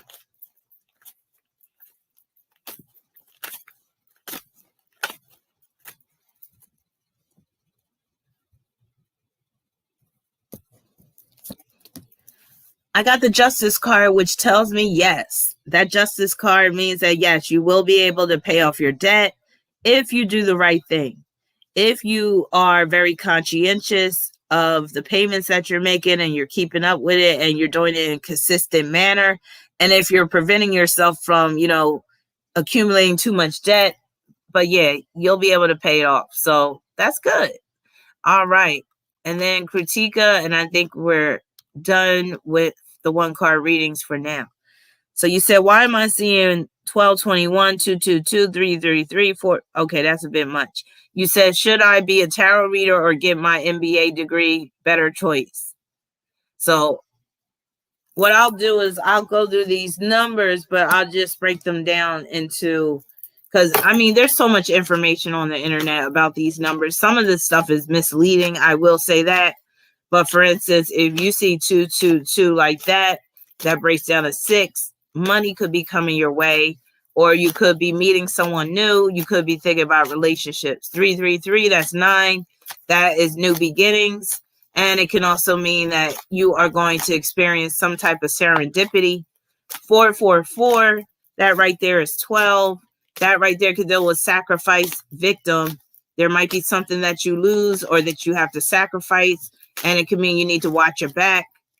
555, that's a very blessed number. That's 15. That's money. That's good. That's good luck. That's even luck with gambling. 888, that's really good as well. We're talking about 24. And with that, a lot is possible. It's really good for business. It's good for marrying up. 1221, that right there, we're talking about 3, 5, 6. So we got 6 there again. So money, relationships. So you said, should I be a tarot reader or get my MBA degree? What is that going to be a better choice? Let's see. The way this world is now, I'd be like, you be better off getting the tarot, like being a tarot reader than getting an MBA, honestly. Tarot readers are getting more respect than MBAs nowadays. It's a damn shame. No, it's not a shame. This is the age of Aquarius. I got the 6 of Wands. So that's more so MBA. But with that MBA, like Tara said, yeah, work for yourself. But I would say do the tarot at the same time, because you can always be a tarot reader and have some main career as well. So I would get the MBA, but make sure that MBA is in a specialization. Like, you just don't want to get an MBA and be done with it. Make sure it's in a specialization like project management or something where you could really put it to good use. Because my MBA ain't worth a damn. But I didn't go to one of those prestigious schools like Wharton School of Business to get my MBA.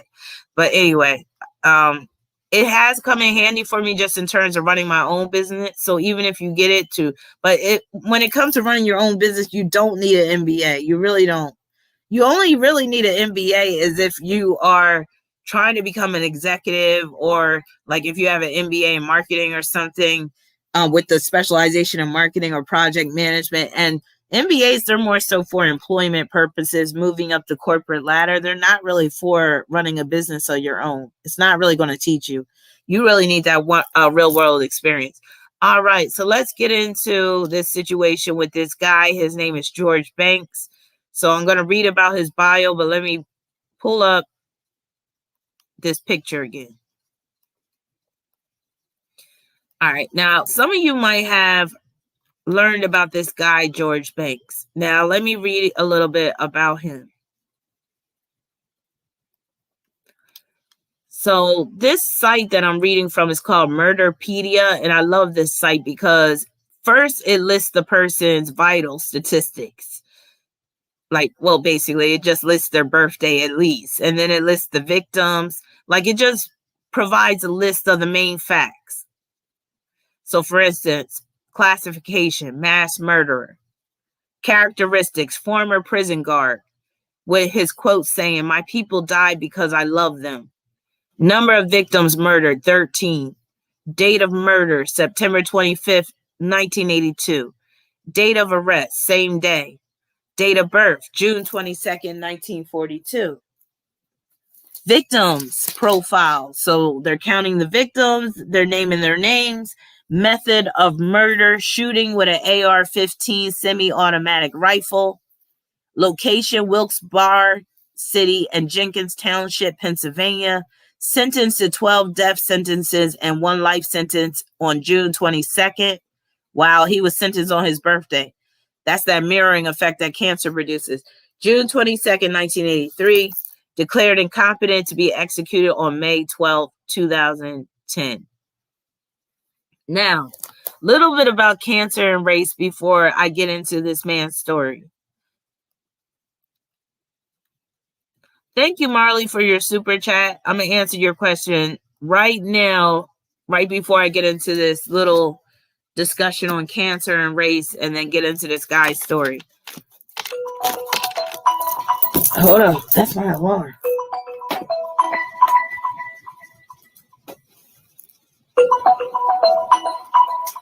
Okay, so you said, will I be successful in my barber career? I love barbers. And I'm like, barbers are always going to be needed unless we turn into some alien artificial intelligence race and we all have bald heads like this guy right here.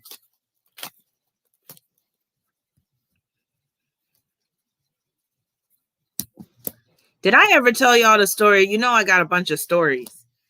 And some of you women, some of y'all men might have experienced this too. Now, I got the 10 of swords, Marley, which means that you're going to have a lot of clientele. You're going to have a lot of people. You're going to be in high demand with your barber career. So I say go for what you know. The swords, that's like all those scissors and stuff that you're using and the straight razors and stuff. Matter of fact, one time I got my eyebrows done at a barber shop. It was this man, he did my eyebrows with one of them straight razors. Man, I was scared. I was sweating bullets. He was close to my eye with that blade. Woo, but he was sharp with it. He did I swear, this was some of the best eyebrows I ever had going to a male barber. But let me tell y'all about this one time. I might have told y'all this story. But y'all ladies, even y'all men, y'all let me know if y'all ever been molested by a hairstylist. I was. Now, y'all know I got all these stories. I've had men do all types of stuff to me. And yes, I'm not even safe sitting down in a hairstylist chair. So, and this was when I swear I was only like 16 years old because I used to go to the hair salon a lot as a teenager.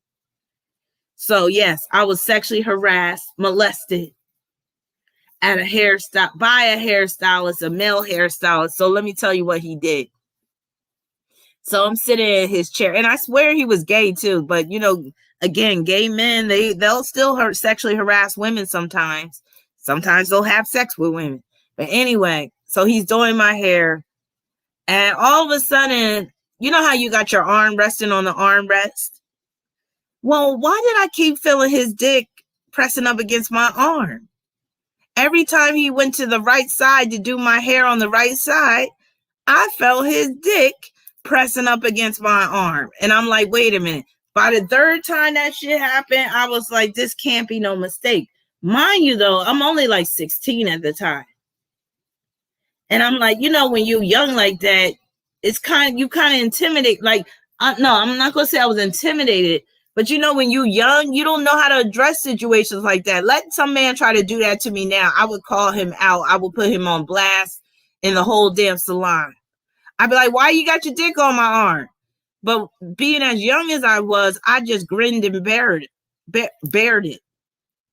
But yeah, I know that was no mistake, him pressing his dick up against my arm. And if you remember, like, the side, you know, the height of a hairstylist chair, yeah, your arm will come right above where their crotch area is. Yes. And he spent a little bit too much time working out the right side of my hair. That's why when I got out of that hair salon, I had the asymmetric bob going on, because he was spending all the time on my right hand side pressing his dick against my arm. But yeah, no, that's it. And so I attract killers, I attract perverts, I attract all the crazy dudes, homeless dudes, all, it don't matter. And I'm pretty sure this dude would be trying to chase after me too, this crazy ass dude named George Banks. But anyway, let's get into this race situation. So cancer rules race. So cancer and race. Cancer rules race, culture, clan, nationality, tribe, ethnicity, personalization. So part of the reason why people get so hung up on race is because of this cancer influence. I mean, cancer is very personalized. Cancer is very tribalistic. Cancer is very subjective, and cancer is that insular sign. Yeah, he was black. Oh, you mean this guy? I thought you were talking about the hairstylist. I was like, yeah, he was black. All right. He's mixed. I think he's biracial, half black, half white. But yeah, he looks kind of racially ambiguous in this picture. So I'm sure we'll see some themes in his chart that points to him being racially ambiguous. But yeah, the reason why people get all bent out of shape over this race thing is the cancer. You know, cancer is emotional, and cancer is very subjective. Cancer is too insular. Cancer doesn't really like outsiders. Cancer likes to stick to what it knows. Cancer craves familiarity, and all that comes into play with race and culture. And on the dark end, cancer can be myopic. Cancer can be racist. Cancer can be fearful of outsiders again. So a lot of times racism, the underlying reason for racism, a lot of times it is coming from a place of fear. So let me get into this story about George Banks. So it says, early in the morning, Banks donned military-style fatigues and packed an AR-15 automatic weapon and killed 13 people in the Jenkins Township. Now, the fact that he donned the military fatigues, that points to his life path number being 8. 8 is a number of the military, so obviously he was obsessed with the military. So go on, it says, George Emil Banks is an American mass murderer sentenced to death by electrocution, but later declared by the court to be too psychotic to execute. Now, wait. See, this is a problem I have with the justice system. So he got sentenced to death by electrocution, but then they said that he was too psychotic to be electrocuted. How the hell is somebody to me, that's all the reason to electrocute their ass and do it expeditiously. If somebody is too psychotic, doesn't that mean they're not fit to live? I'm like, just throw the whole man away if he's too psychotic. Why are you? I don't understand that. But, you know, the justice system is real twisted sometimes with their rationale, the mental defense. But my thing is, if you're that psychotic and you're no help to anybody, not even to your damn self, what quality of life do you have anymore? And if you killed 13 people, off with your motherfucking head, you psychotic motherfucker. Like, why are we keeping monsters like this alive? What's the point? And then he's taking up taxpayers' money. All because he's too psychotic. Does that mean that he's not going to understand the fact that he's dying? No, he understands perfectly. I'm not buying this too psychotic, too insane to be executed type bullshit. Again, for some reason, the justice system, they go lightly on some of the most craziest, depraved murderers.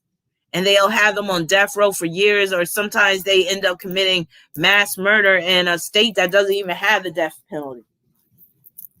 So he's a vegetable now? All right, so going along or moving along. So it says he surrendered to police who had him surrounded in a vacant house, currently on death row in Pennsylvania.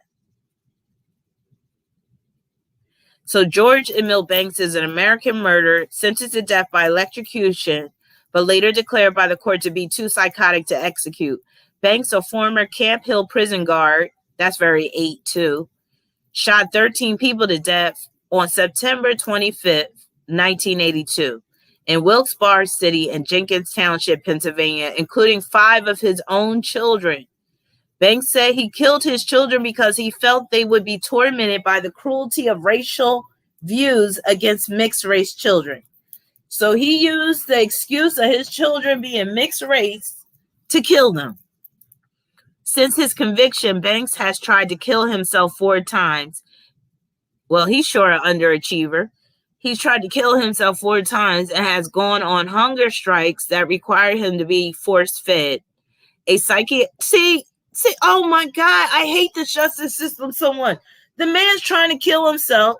He's not eating. Let himself starve himself. Save the taxpayers some money. If this man don't want to live no more, put him out of his misery. Kill him. Like, why are y'all keeping him alive? But then again, maybe keeping him alive is his punishment. Yes, he killed 5 of his own children. Meaning, he killed 13 people in general. Hey, LaToya, 5 of those 13 people were his own children. Reading along. So again, Banks said he killed his children because he felt they would be tormented by the cruelty of racial views against mixed-race children. Since his conviction, Banks has tried to kill himself 4 times and has gone on hunger strikes that require him to be force-fed. A psychiatric report filed in the case says Banks believes he is in a spiritual fight with the Antichrist in New York. So that means he got demons on him. Of course he would, him doing something like this. That Pennsylvania was controlled by the Islamic religion, and he has engaged in a private war with President Clinton and Monica Lewinsky. So this man is very psychotic. On November 29th, 1990, the Pennsylvania state legislature barred further use of the electric chair amidst debate that electrocution was cruel and unusual punishment. I can't stand the justice system. Anyway, I'm all for the death penalty if somebody deserves it, just to let y'all know. That's my Capricorn moon rising. Cruel and unusual punishment and approved lethal injection. December 2nd, 2004, Banks received a stay of execution. May 12, 2010, Banks was declared incompetent to be executed by Luzerne County Judge Joseph Augello, following a week-long competency hearing held the previous month. So he killed Sharon Mazzillo, former girlfriend of George Banks, who was engaged in a custody dispute over their son, Kismayu Banks, gunshot wound to the chest. Kismayu Banks, his son, age 5, that was the son of Sharon Mazzillo and George Banks, gunshot wound to the face. Scott Mazzillo, his 7-year-old nephew, he hit with the rifle butt, killed with a gunshot wound to the face. Alice Mazzillo, age 47, Sharon Mazzillo's mother, shot in the face while on the phone with police. Regina Clemens, age 29, girlfriend of George Banks, gunshot wound to the face. Matenzima Banks, age 6, the daughter of Regina Clemens and George Banks, gunshot wound to the heart. Susan Yuhas, 23, girlfriend of George Banks, sister of Regina. How many girlfriends did he have?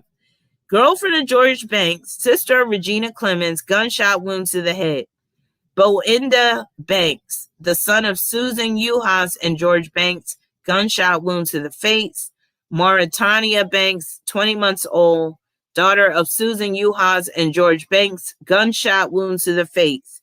Dorothy Lyons, age 29, girlfriend of George Banks, gunshot wound to the face. Oh, that's right. I think he had a little cult going on with these women. Yeah, we got to hear this. We got to go into this story about this. This shit is crazy.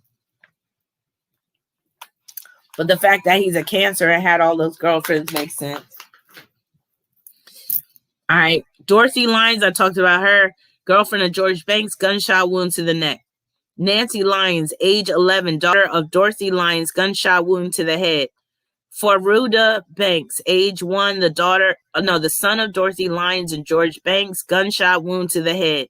13, Raymond F. Hall Jr., age 24, bystander who had been attending a party across the street, gunshot wound to the liver and kidney. Let me just see what y'all are saying before I read on. You said you don't see pictures? Miguel said this man seemed like he had North Node, Pluto, Saturn conjunction in Cancer. Latoya said he was evil.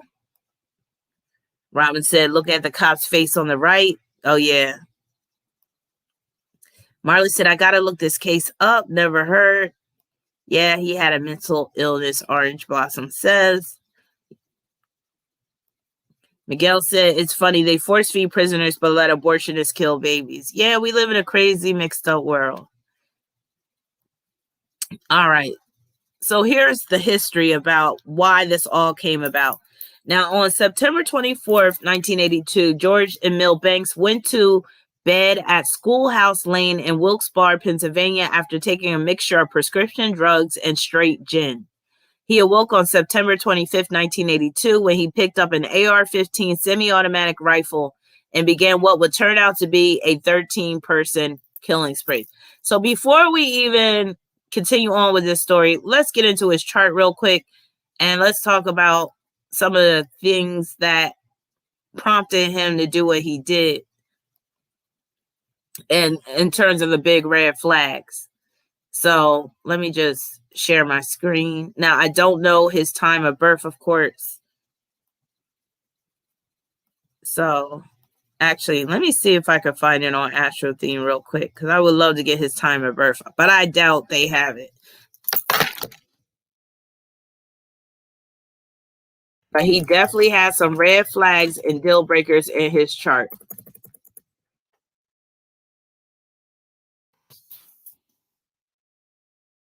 See, yeah, that's not him. Okay, so yeah, I don't, keep in mind, I don't have his time of birth, but we could still glean some information from his chart.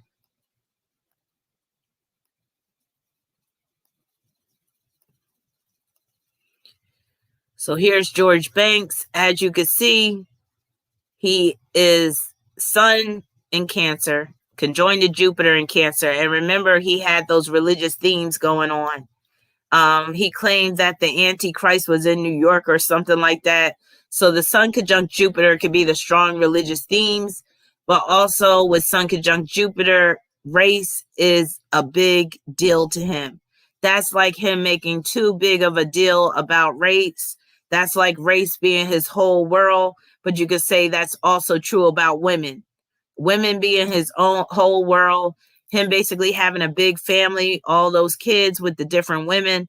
Him basically having a big appetite for women. So Sun conjunct Jupiter in Cancer. And again, that's somebody that can be too emotional, too subjective, too much with the race theme, the women theme, him believing that he's divinely ordained to be a certain type of way. He probably thought it was, divine. He was divinely ordained to have all those children with the different women. So Sun conjunct Jupiter also made him an idealist. And for my patrons, I did a live stream about idealism using one guy in particular, but this is another idealist. And I was saying idealists can be dangerous and they can find themselves in danger. Now, he had Sun conjunct Jupiter in Cancer. That alone could deal with him being biracial or multiracial.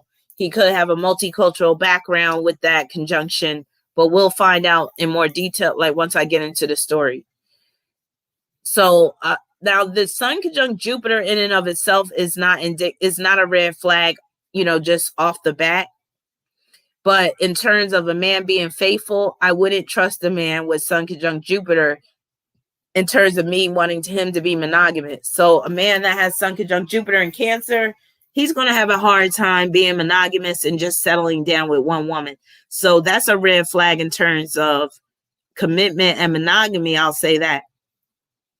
And then the biggest red flag is that stellium in Leo, especially Mars conjunct Pluto in Leo. He has a tight conjunction between Mars and Pluto. That's a murderous aspect, but that can also deal with a booty warrior aspect. So he might have some booty warrior tendencies. So we saw that conjunction come into play with Genuine having that, and this guy has it too. Now, I think he did spend some time in the military, so that might have been where he was getting his fill of booty. But the Leo theme in this case also deals with children. Yes, you see how in both. And wait a minute, who were we talking about that had the Leo stellium earlier? Oh, that was Paul Mooney. Now, I wouldn't be surprised if this guy was molesting his children too, with that Mars conjunct Chiron and then Mars conjunct Pluto. So basically, Pluto and Chiron are flanking Mars. That's too much heavy energy, dark energy to be affecting somebody's Mars. And that's going to deal with their sexuality, but also their aggression, their anger, their actions. And Mars and Leo can be a violent Mars. And where this could be a Mars that snaps on somebody. And Mars conjunct Pluto, this is somebody that can really inflict serious harm upon somebody and just be very abusive, very controlling, and be very obsessed with certain things. I would even say that he felt less than a man a lot of times, and that's probably why he became a prison guard. Oh, I'm sure he was a booty warrior as a prison guard. That's right. Y'all remember he was a prison guard.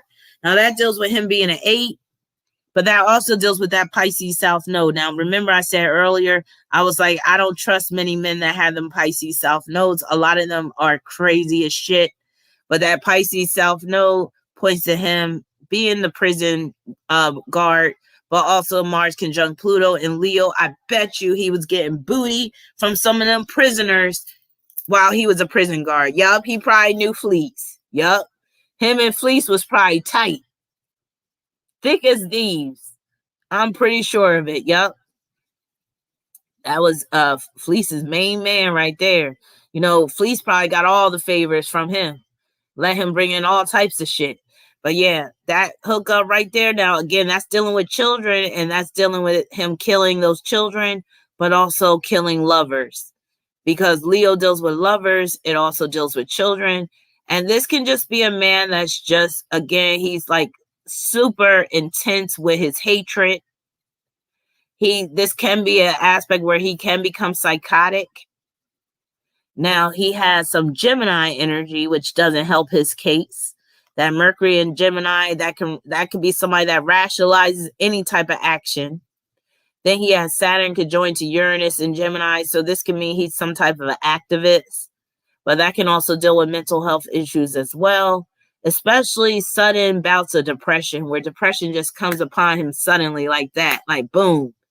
Like 1 minute he's up and at him, next minute he's on the floor crying in a fetal position, going back to his early days when his dad used to put his foot in his ass, stuff like that. And that would deal with the father too. So I think going back to his father was probably crazy as shit. His father probably did some crazy ass shit to him. He does have Saturn square Pisces South node. So more than likely that was a father that was crossing boundaries. And it might not even just been his father. It might have been older brothers, an uncle, might have been some sexual abuse going on with this guy, which could be the underlying reason why he turned out to be so crazy.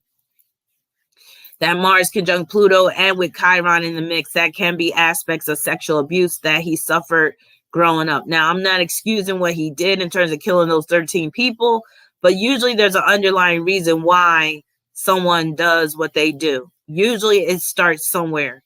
He has a red flag aspect in Sun square Neptune in his chart. It's a dissociative square, meaning it's involving signs that don't normally square each other or naturally square each other, but that square is there nonetheless. Sun square Neptune can produce some of the craziest, off the rocker, just out of your freaking mind people, where if they believe something to be true, even if it's totally outlandish or totally off the wall, they're going to believe it.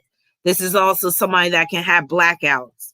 And they did mention that he was taking drugs and alcohol. He took some pills and he was drinking the night before he murdered these people. So he's the type of person that, yeah, if he takes drugs or drinks enough, he can do some crazy stuff and he'll probably come out of it claiming he doesn't remember what happened. So a lot of times these murderers that murder and then they claim they don't remember, Or if after they murdered the people, they just call the police themselves, or they just sit there with the gun in their hand and they allow themselves to be captured. That very well could be a Sun Square Neptune type of person, where they're not even like fully aware of themselves anymore. They're not even fully there. So again, that Saturn and Gemini, Uranus and Gemini square that Pisces South Node, that could deal with where he has some real twisted ideas. He has some real twisted, weird, even like down to him having like schizotypal personality disorder or schizophrenia symptoms. He might hear voices, things like that. Being extremely paranoid with Saturn and Gemini, Uranus and Gemini squaring that Pisces South Node. Okay, with that being said, let me read on about this story. All right, so again, remember it said he took a mixture of prescription drugs and straight gin. That's that Pisces South Node influence. And then with it squaring that Saturn and Uranus and Gemini, and also Sun square Neptune. Yeah, he's the type that will totally lose touch of himself, lose all sense of reality. He began his killing spree by killing his girlfriend, former girlfriends, their family and children he had fathered with them. Again, the Cancer theme is the family. The ages of his victims range from 20 months to 47 years old. The dead were 7 children and 6 adults. George murdered his family in his own home first. He then dressed in military fatigues and made his way outside. Across the street, 22-year-old Jimmy Olsen and 24-year-old Ray Hall Jr. were exiting a home in the area when George Banks opened fire on them. It is said that he yelled that they would not kill anyone or tell anyone about this before he fired. Both men were struck. Mr. Olsen survived, but Mr. Hall was killed. Banks drove off. So as you can see so far, he was on the rampage. And somebody with Mars conjunct Pluto like that can be on the rampage like that. So Banks drove off. He went to Heather Highlands Mobile Home Park, to the mobile home of his former girlfriend Sharon Mazzillo and their son Kisamayu. Banks forced his way in and shot Sharon. He then placed the gun to the sleeping child's forehead and shot one shot, killing the boy. Banks then killed Sharon's mother and brother, who were also in the home. Oh, let me go back to that Mars conjunct Pluto too, because that's the AR-15. So when you got Mars conjunct Pluto, that could be representative of a high-powered rifle or just high-powered gun weaponry, period. So let me just go back. All right. Police discovered his victims at Heather Highlands Mobile Home Park and made the connection between the Olsen and Hall shooting and the Heather Highlands shooting. Now, I'm not going to read all this. It takes too long. Now, a standoff between Banks and police began. The police brought his mother and tried multiple tactics to get Banks to surrender. Now, in terms of a standoff, more than likely we're going to see an opposition representing that standoff. Now, I don't know what time he was born. I'm thinking the opposition, because he doesn't have any in his chart otherwise. So there was probably most likely an opposition between his ascendant and some planet in the 7th house. Also, there could have been an opposition involving his midheaven and a planet in his 4th house, where there's a standoff, and where he's basically barricading himself in a house or whatever.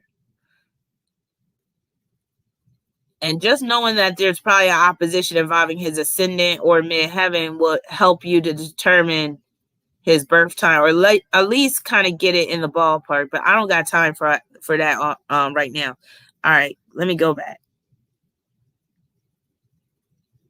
So a standoff between Banks and the police began. The police brought his mother and tried multiple tactics to get Banks to surrender, including having a false news report played over WILK radio that the children were alive and needed blood to survive.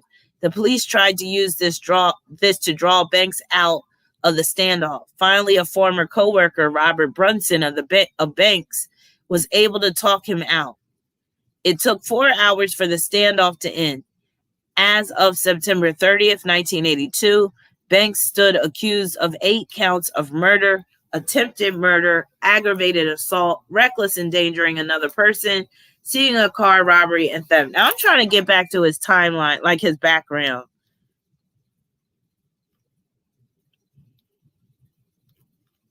Because I want to see why he was so like this. Okay. So here we go. We're going to get into his psychology.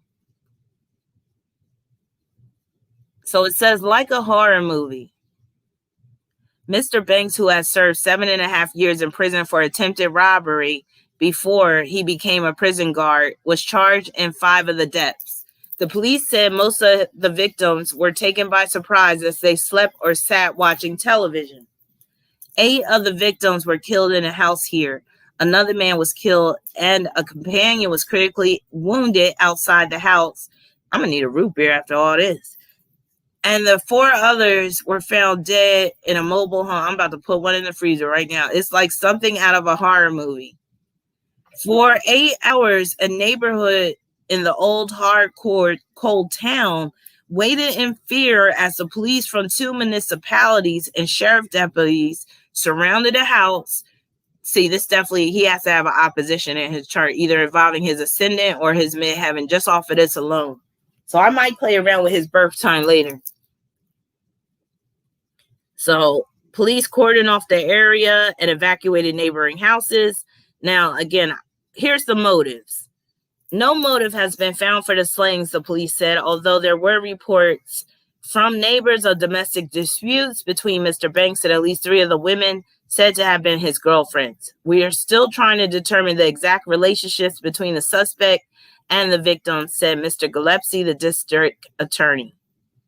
He knew all these people, Mr. Shaver said, who's the deputy coroner.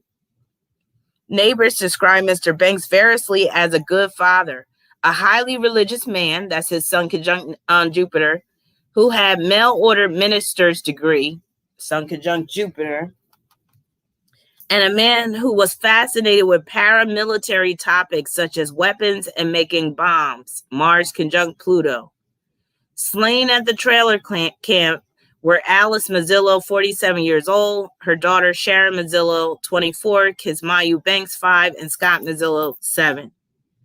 So Mr. Banks, who was wearing military-style fatigues when he surrendered, was a guard at State Prison Camp at Camp Hill near Harrisburg. Kenneth Robinson, a spokesman for the state correctional system, says supervisors describe him as a good employee. He has served 7.5 years at Pennsylvania's Graterford Prison for an attempted robbery conviction in 1961. Mr. Robinson said. He said the state was aware of Mr. Banks' prison record when it hired him as a guard in February 1980. Mr. Banks was a tower guard at Camp Hill, but he had not worked since September 2nd, a spokesman at the prison. You see how he was a tower guard so he could shoot people? We believe he was on sick leave when the incident occurred, said Chief Swim of the Wilkes-Barre Police. So Wilkes-Barre killings, racial pressures cited. So this is the part I really want to get to about the race. So an image began to emerge today of the prison guard being held here in the slayings of 13 people, that of a complex man seething with resentment against members of the 2 races whose heritages he shared. Check that out. So yes, he was biracial and had beef with both of his parents, and he had beef with the black race and the white race. Let me see what y'all are saying. Hey, Akeda. All right, so going back. So it said, let me see. The picture of George Banks, a 40-year-old Army veteran, that's his life path number 8, developed from talks with a schoolmate who served time with him in prison, from neighbors, from a guidance counselor who remembers him across 25 years, and from others, as well as from revelations by his mother before she went into seclusion. George was like, well, it seemed like he was feeling persecution from both sides, said Leroy D. Graffin Reed, who knew him both on Wilkes-Barre streets and in Luzerne County Prison, where Mr. Banks was held briefly before he was transferred to Graterford Prison to serve 7 years for a robbery attempt. The victims of what the police call a rifle rampage early Saturday morning included 4 women who were said to have borne Mr. Banks' children outside of marriage, 7 children, including 5 who bear his name, the mother of one of the women, and a man who apparently was standing across the street from a house where 8 of the slayings occurred. A companion of the dead man remained in critical condition today at a local hospital. Now, doted on his children, Mr. D. Graffenreid's comments were among the more revealing among those that pictured a quiet youth on the defensive, resentful of affronts, a veteran who tried to rob a tavern when he was unable to find work, who grew up in a calmer adult, becoming a father who seemed to dote on his children, but who, according to neighbors, sometimes battered the women who shared his home and his bed. He was a hard-nosed kid who didn't like to be pushed around, said Mr. Graffenreid, who grew up in the same South Wilkes-Barre neighborhood as Mr. Banks before being sent to prison. I got the impression he felt as if he was being rejected by blacks and whites, and he took pressure from both sides, he said, recalling that Mr. Banks' mother was white, as were all the women slain in 2 homes Saturday, while his father, like Mr. Graffenreid, was black. Do y'all see that? So George Banks' baby mamas and his wife or girlfriend at the time, they were all white women. George Banks' mother was white. So do you see how he's doing the transference? He's projecting his hatred for his mother onto these women. He has Venus and Taurus. And what is Venus doing? Venus is not even really in bad shape. That's the interesting thing. But again, we don't know what time he was born. Venus could be in the 8th house like you see here, but it may not be. Might be in the 12th house. We don't know. But yeah, now that Venus and Taurus can deal with certain standards that he has when it comes to women, certain preferences, and where he's very superficial about it. Some men with Venus and Taurus, they could be all about preferences. So his preference being white women, but where he has a hidden agenda because he projected his hatred of his white mother onto these white women, and they ended up losing their lives, including the children. All right, so it says, he was bolder than I was, but we hung out on the same streets. Mr. Graffenreid said, it didn't seem he wanted to hurt anybody, but he was ready to fight if he had to. It seemed like he built up a complex that he had to be ready to fight. In prison, both men served on the same tier, Mr. Graffenreid said, and it was there, he said, that he learned of a risk he had running a clash with Mr. Banks over Mr. Graffenreid's sister. I pulled her out of his car, he said. She was too young to date. He told me he had laid for me outside. He had laid for me outside with a pipe, but I never came out of his house that night. This story is not really easy to follow the way it's written. All right, let me just go back to the racial issues. Mr. Banks apparently also experienced problems on his prison job before going on leave early this month. They told him to come home and see a psychiatrist. His mother, Mary Yellen, told a reporter here Saturday before she went into seclusion, protected by another son who also refused to discuss his brother today. She called her son a good man, but she said she did not know whether he sought help. During his leave from the prison job, he sought work at a local restaurant. How Cancer. That's very Cancer, working in a restaurant. The manager of the restaurant said Mr. Banks told him that he needed a job because of domestic problems. He wanted to be a bouncer so he could beat people up. This man was very violent, very bent upon inflicting harm upon people because of his own repressed issues. So it says, violent but doting father. I saw him knock one of the girls down and kick her, said Elaine Monahan, who lives in a well-kept yellow home across the street from the deteriorating 2-story house where 8 of the victims were slain, where a string of Christmas wiring with empty sockets is a poignant reminder of a happier past. It was right over there in that side yard where the pear tree is growing back from that stump. She said the next morning she had her arm in a cast. She said she tripped and fell in the house. So basically, it's just recounting stories about him being abusive towards those women. Man held in death sought mental help but was sent home. So he sought out mental help, but let's see. It said Mr. Creek said the mental health center could not commit Mr. Banks to an institution involuntarily because he did not meet the legal criteria of overtly suicidal or homicidal. That's because they didn't see his chart.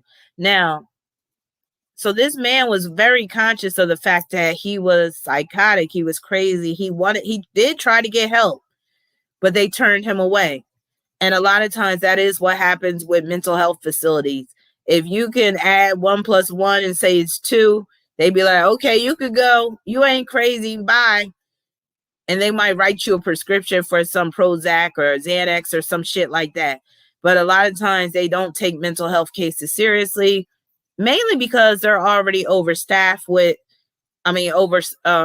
stocked with clients, patients already. So if they find that the person basically they have their wits about them, yeah, they'll release them. They won't commit them. Even though the person's telling them, I have dark thoughts. I have thoughts about murdering people all the time. But then they'll be like, okay, well, what's 1 + 1? Oh, it's 2. Okay, you're free to go. Even though the person told, yeah, I have fantasies about slicing up my mother and like eating her flesh, they'll still let them go simply because they seem, mentally competent, mentally capable. So it's not like the old days where they would lock a bunch of people up. In the 80s, I think it was, where they created this policy where they were like, yeah, a lot of mental health, a lot of psychotic people are going to be released out on the streets, and they weren't holding them in hospitals. That's part of the reason why so many crazy people are walking around now. Okay. So it says that he was very sorry for what he had done. So unlike some depraved individuals, this guy was actually sorry. It says, but the primary thing he talked about was a conspiracy he believes has been plotted against him. So remember, I talked about Saturn, Uranus, and Gemini squaring his Pisces South Node, him being paranoid, talking about these conspiracies and stuff. It says, in my opinion, he was completely irrational, the psychiatrist said. He had lost touch with reality on a great many things. Again, that's the squares involving the Pisces South Node. He said, and also Sun Square Neptune. He said he thinks someone moved the bodies around and put extra bullets into them and changed some of the clothes. They were not rational expressions. That's part of his illness. Remember, I said he's the type of person that will kill people and act like he don't remember. Like, I think he really didn't remember all the details because he's saying that he thinks somebody put extra bullets in the gun. So he don't even remember reloading because, again, he blacked out with that Sun Square Neptune, Saturn, Uranus squaring Pisces South Node. Patricia said, I know a woman who drank alcohol while she was pregnant and now her children are very mentally challenged. Yeah, they got the fetal alcohol syndrome. That shit is no joke. Orange Blossom said, if you seem mentally competent, they probably didn't think they were crazy. Yup. And people can feign mental competence. It's not that hard. All right. So yes, he basically knew what was going on, but I'm still trying to see what led up to this.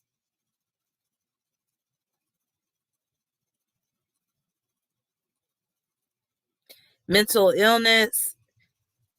Okay, so here is what he wrote in his journal. So hopefully this will provide some further insight. So he said, I feel that I am insane. I have the impulse to take the shotgun out on the catwalk and kill some inmates. I can't think. I'm writing one word at a time. I beg Allah for help, please. My young children come from play, and in vain they ask for me. What has the white man and his senseless racism done to me? Will I live to see my children grow? I'm going to read that part again because, again, this isn't easy to read the way it's all disjointed. But it's very telling about him being a Cancer, but also that Mars conjunct Pluto. He said, I feel that I am insane. And especially that's his sun in Cancer squaring Neptune. I have the impulse to take the shotgun out on the catwalk and kill some inmates. I can't think. I'm writing one word at a time. I beg Allah for help, please. My young children come from play, and in vain they ask for me. What has the white man and his senseless racism done to me? Will I live to see my children grow? So that right there was written on November 25th, 1981. So this was years before he committed. Well, no, 1 year before, right? So what year did this happen? Hold on.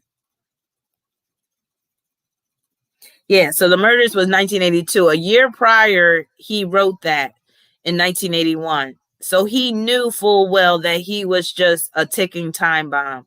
And that is very Mars conjunct Pluto, him being a ticking time bomb, he being prone to murder, being like, he probably even got sexually turned on by killing people or, just handling guns and stuff like that because Mars and Pluto are in Leo.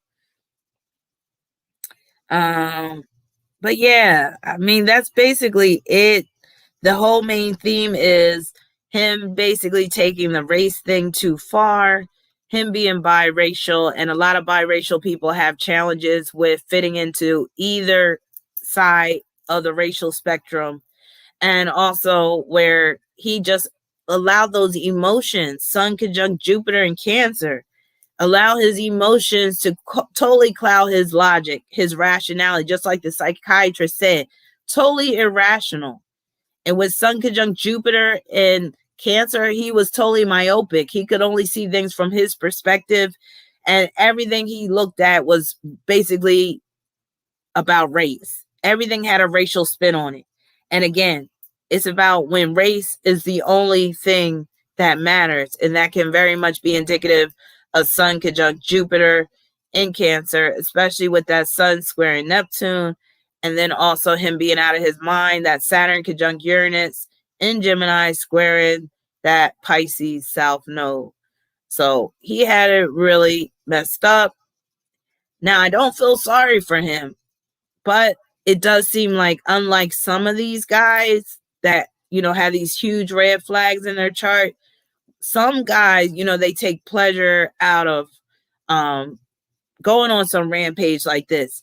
With him, it seemed like it was more so like him becoming psychotic and him snapping and him being like probably already crazy coming out the gate when he was a child. So yeah, and then him just using race as the whole underlying basis for what he's doing and, his reasoning for going on this rampage like this. And I just thought it was very interesting about the mother theme as well. Cancer rules mothers. So with his Sun conjoined to Jupiter in Cancer, that's like him doing too much when it comes to his mother's influence. And for a child that has Sun conjunct Jupiter in Cancer, more than likely their mother is their whole world. He was probably very attached to his mother. And then his mother probably disappointed him. Because when you got Sun conjunct Jupiter in Cancer, that's like you could put your mother on a pedestal. And then when his mother did something to disappoint him, that probably just ruined it. And he probably blamed white people. He was probably like, see, I can't even trust my own mother because she's white. And this white man, he even gets at me by having a white mother. And then he, in turns, kills all these white women that he had children with. So again, the whole race thing with the Cancer is very clear with this guy, George Banks, him being a strong Cancer.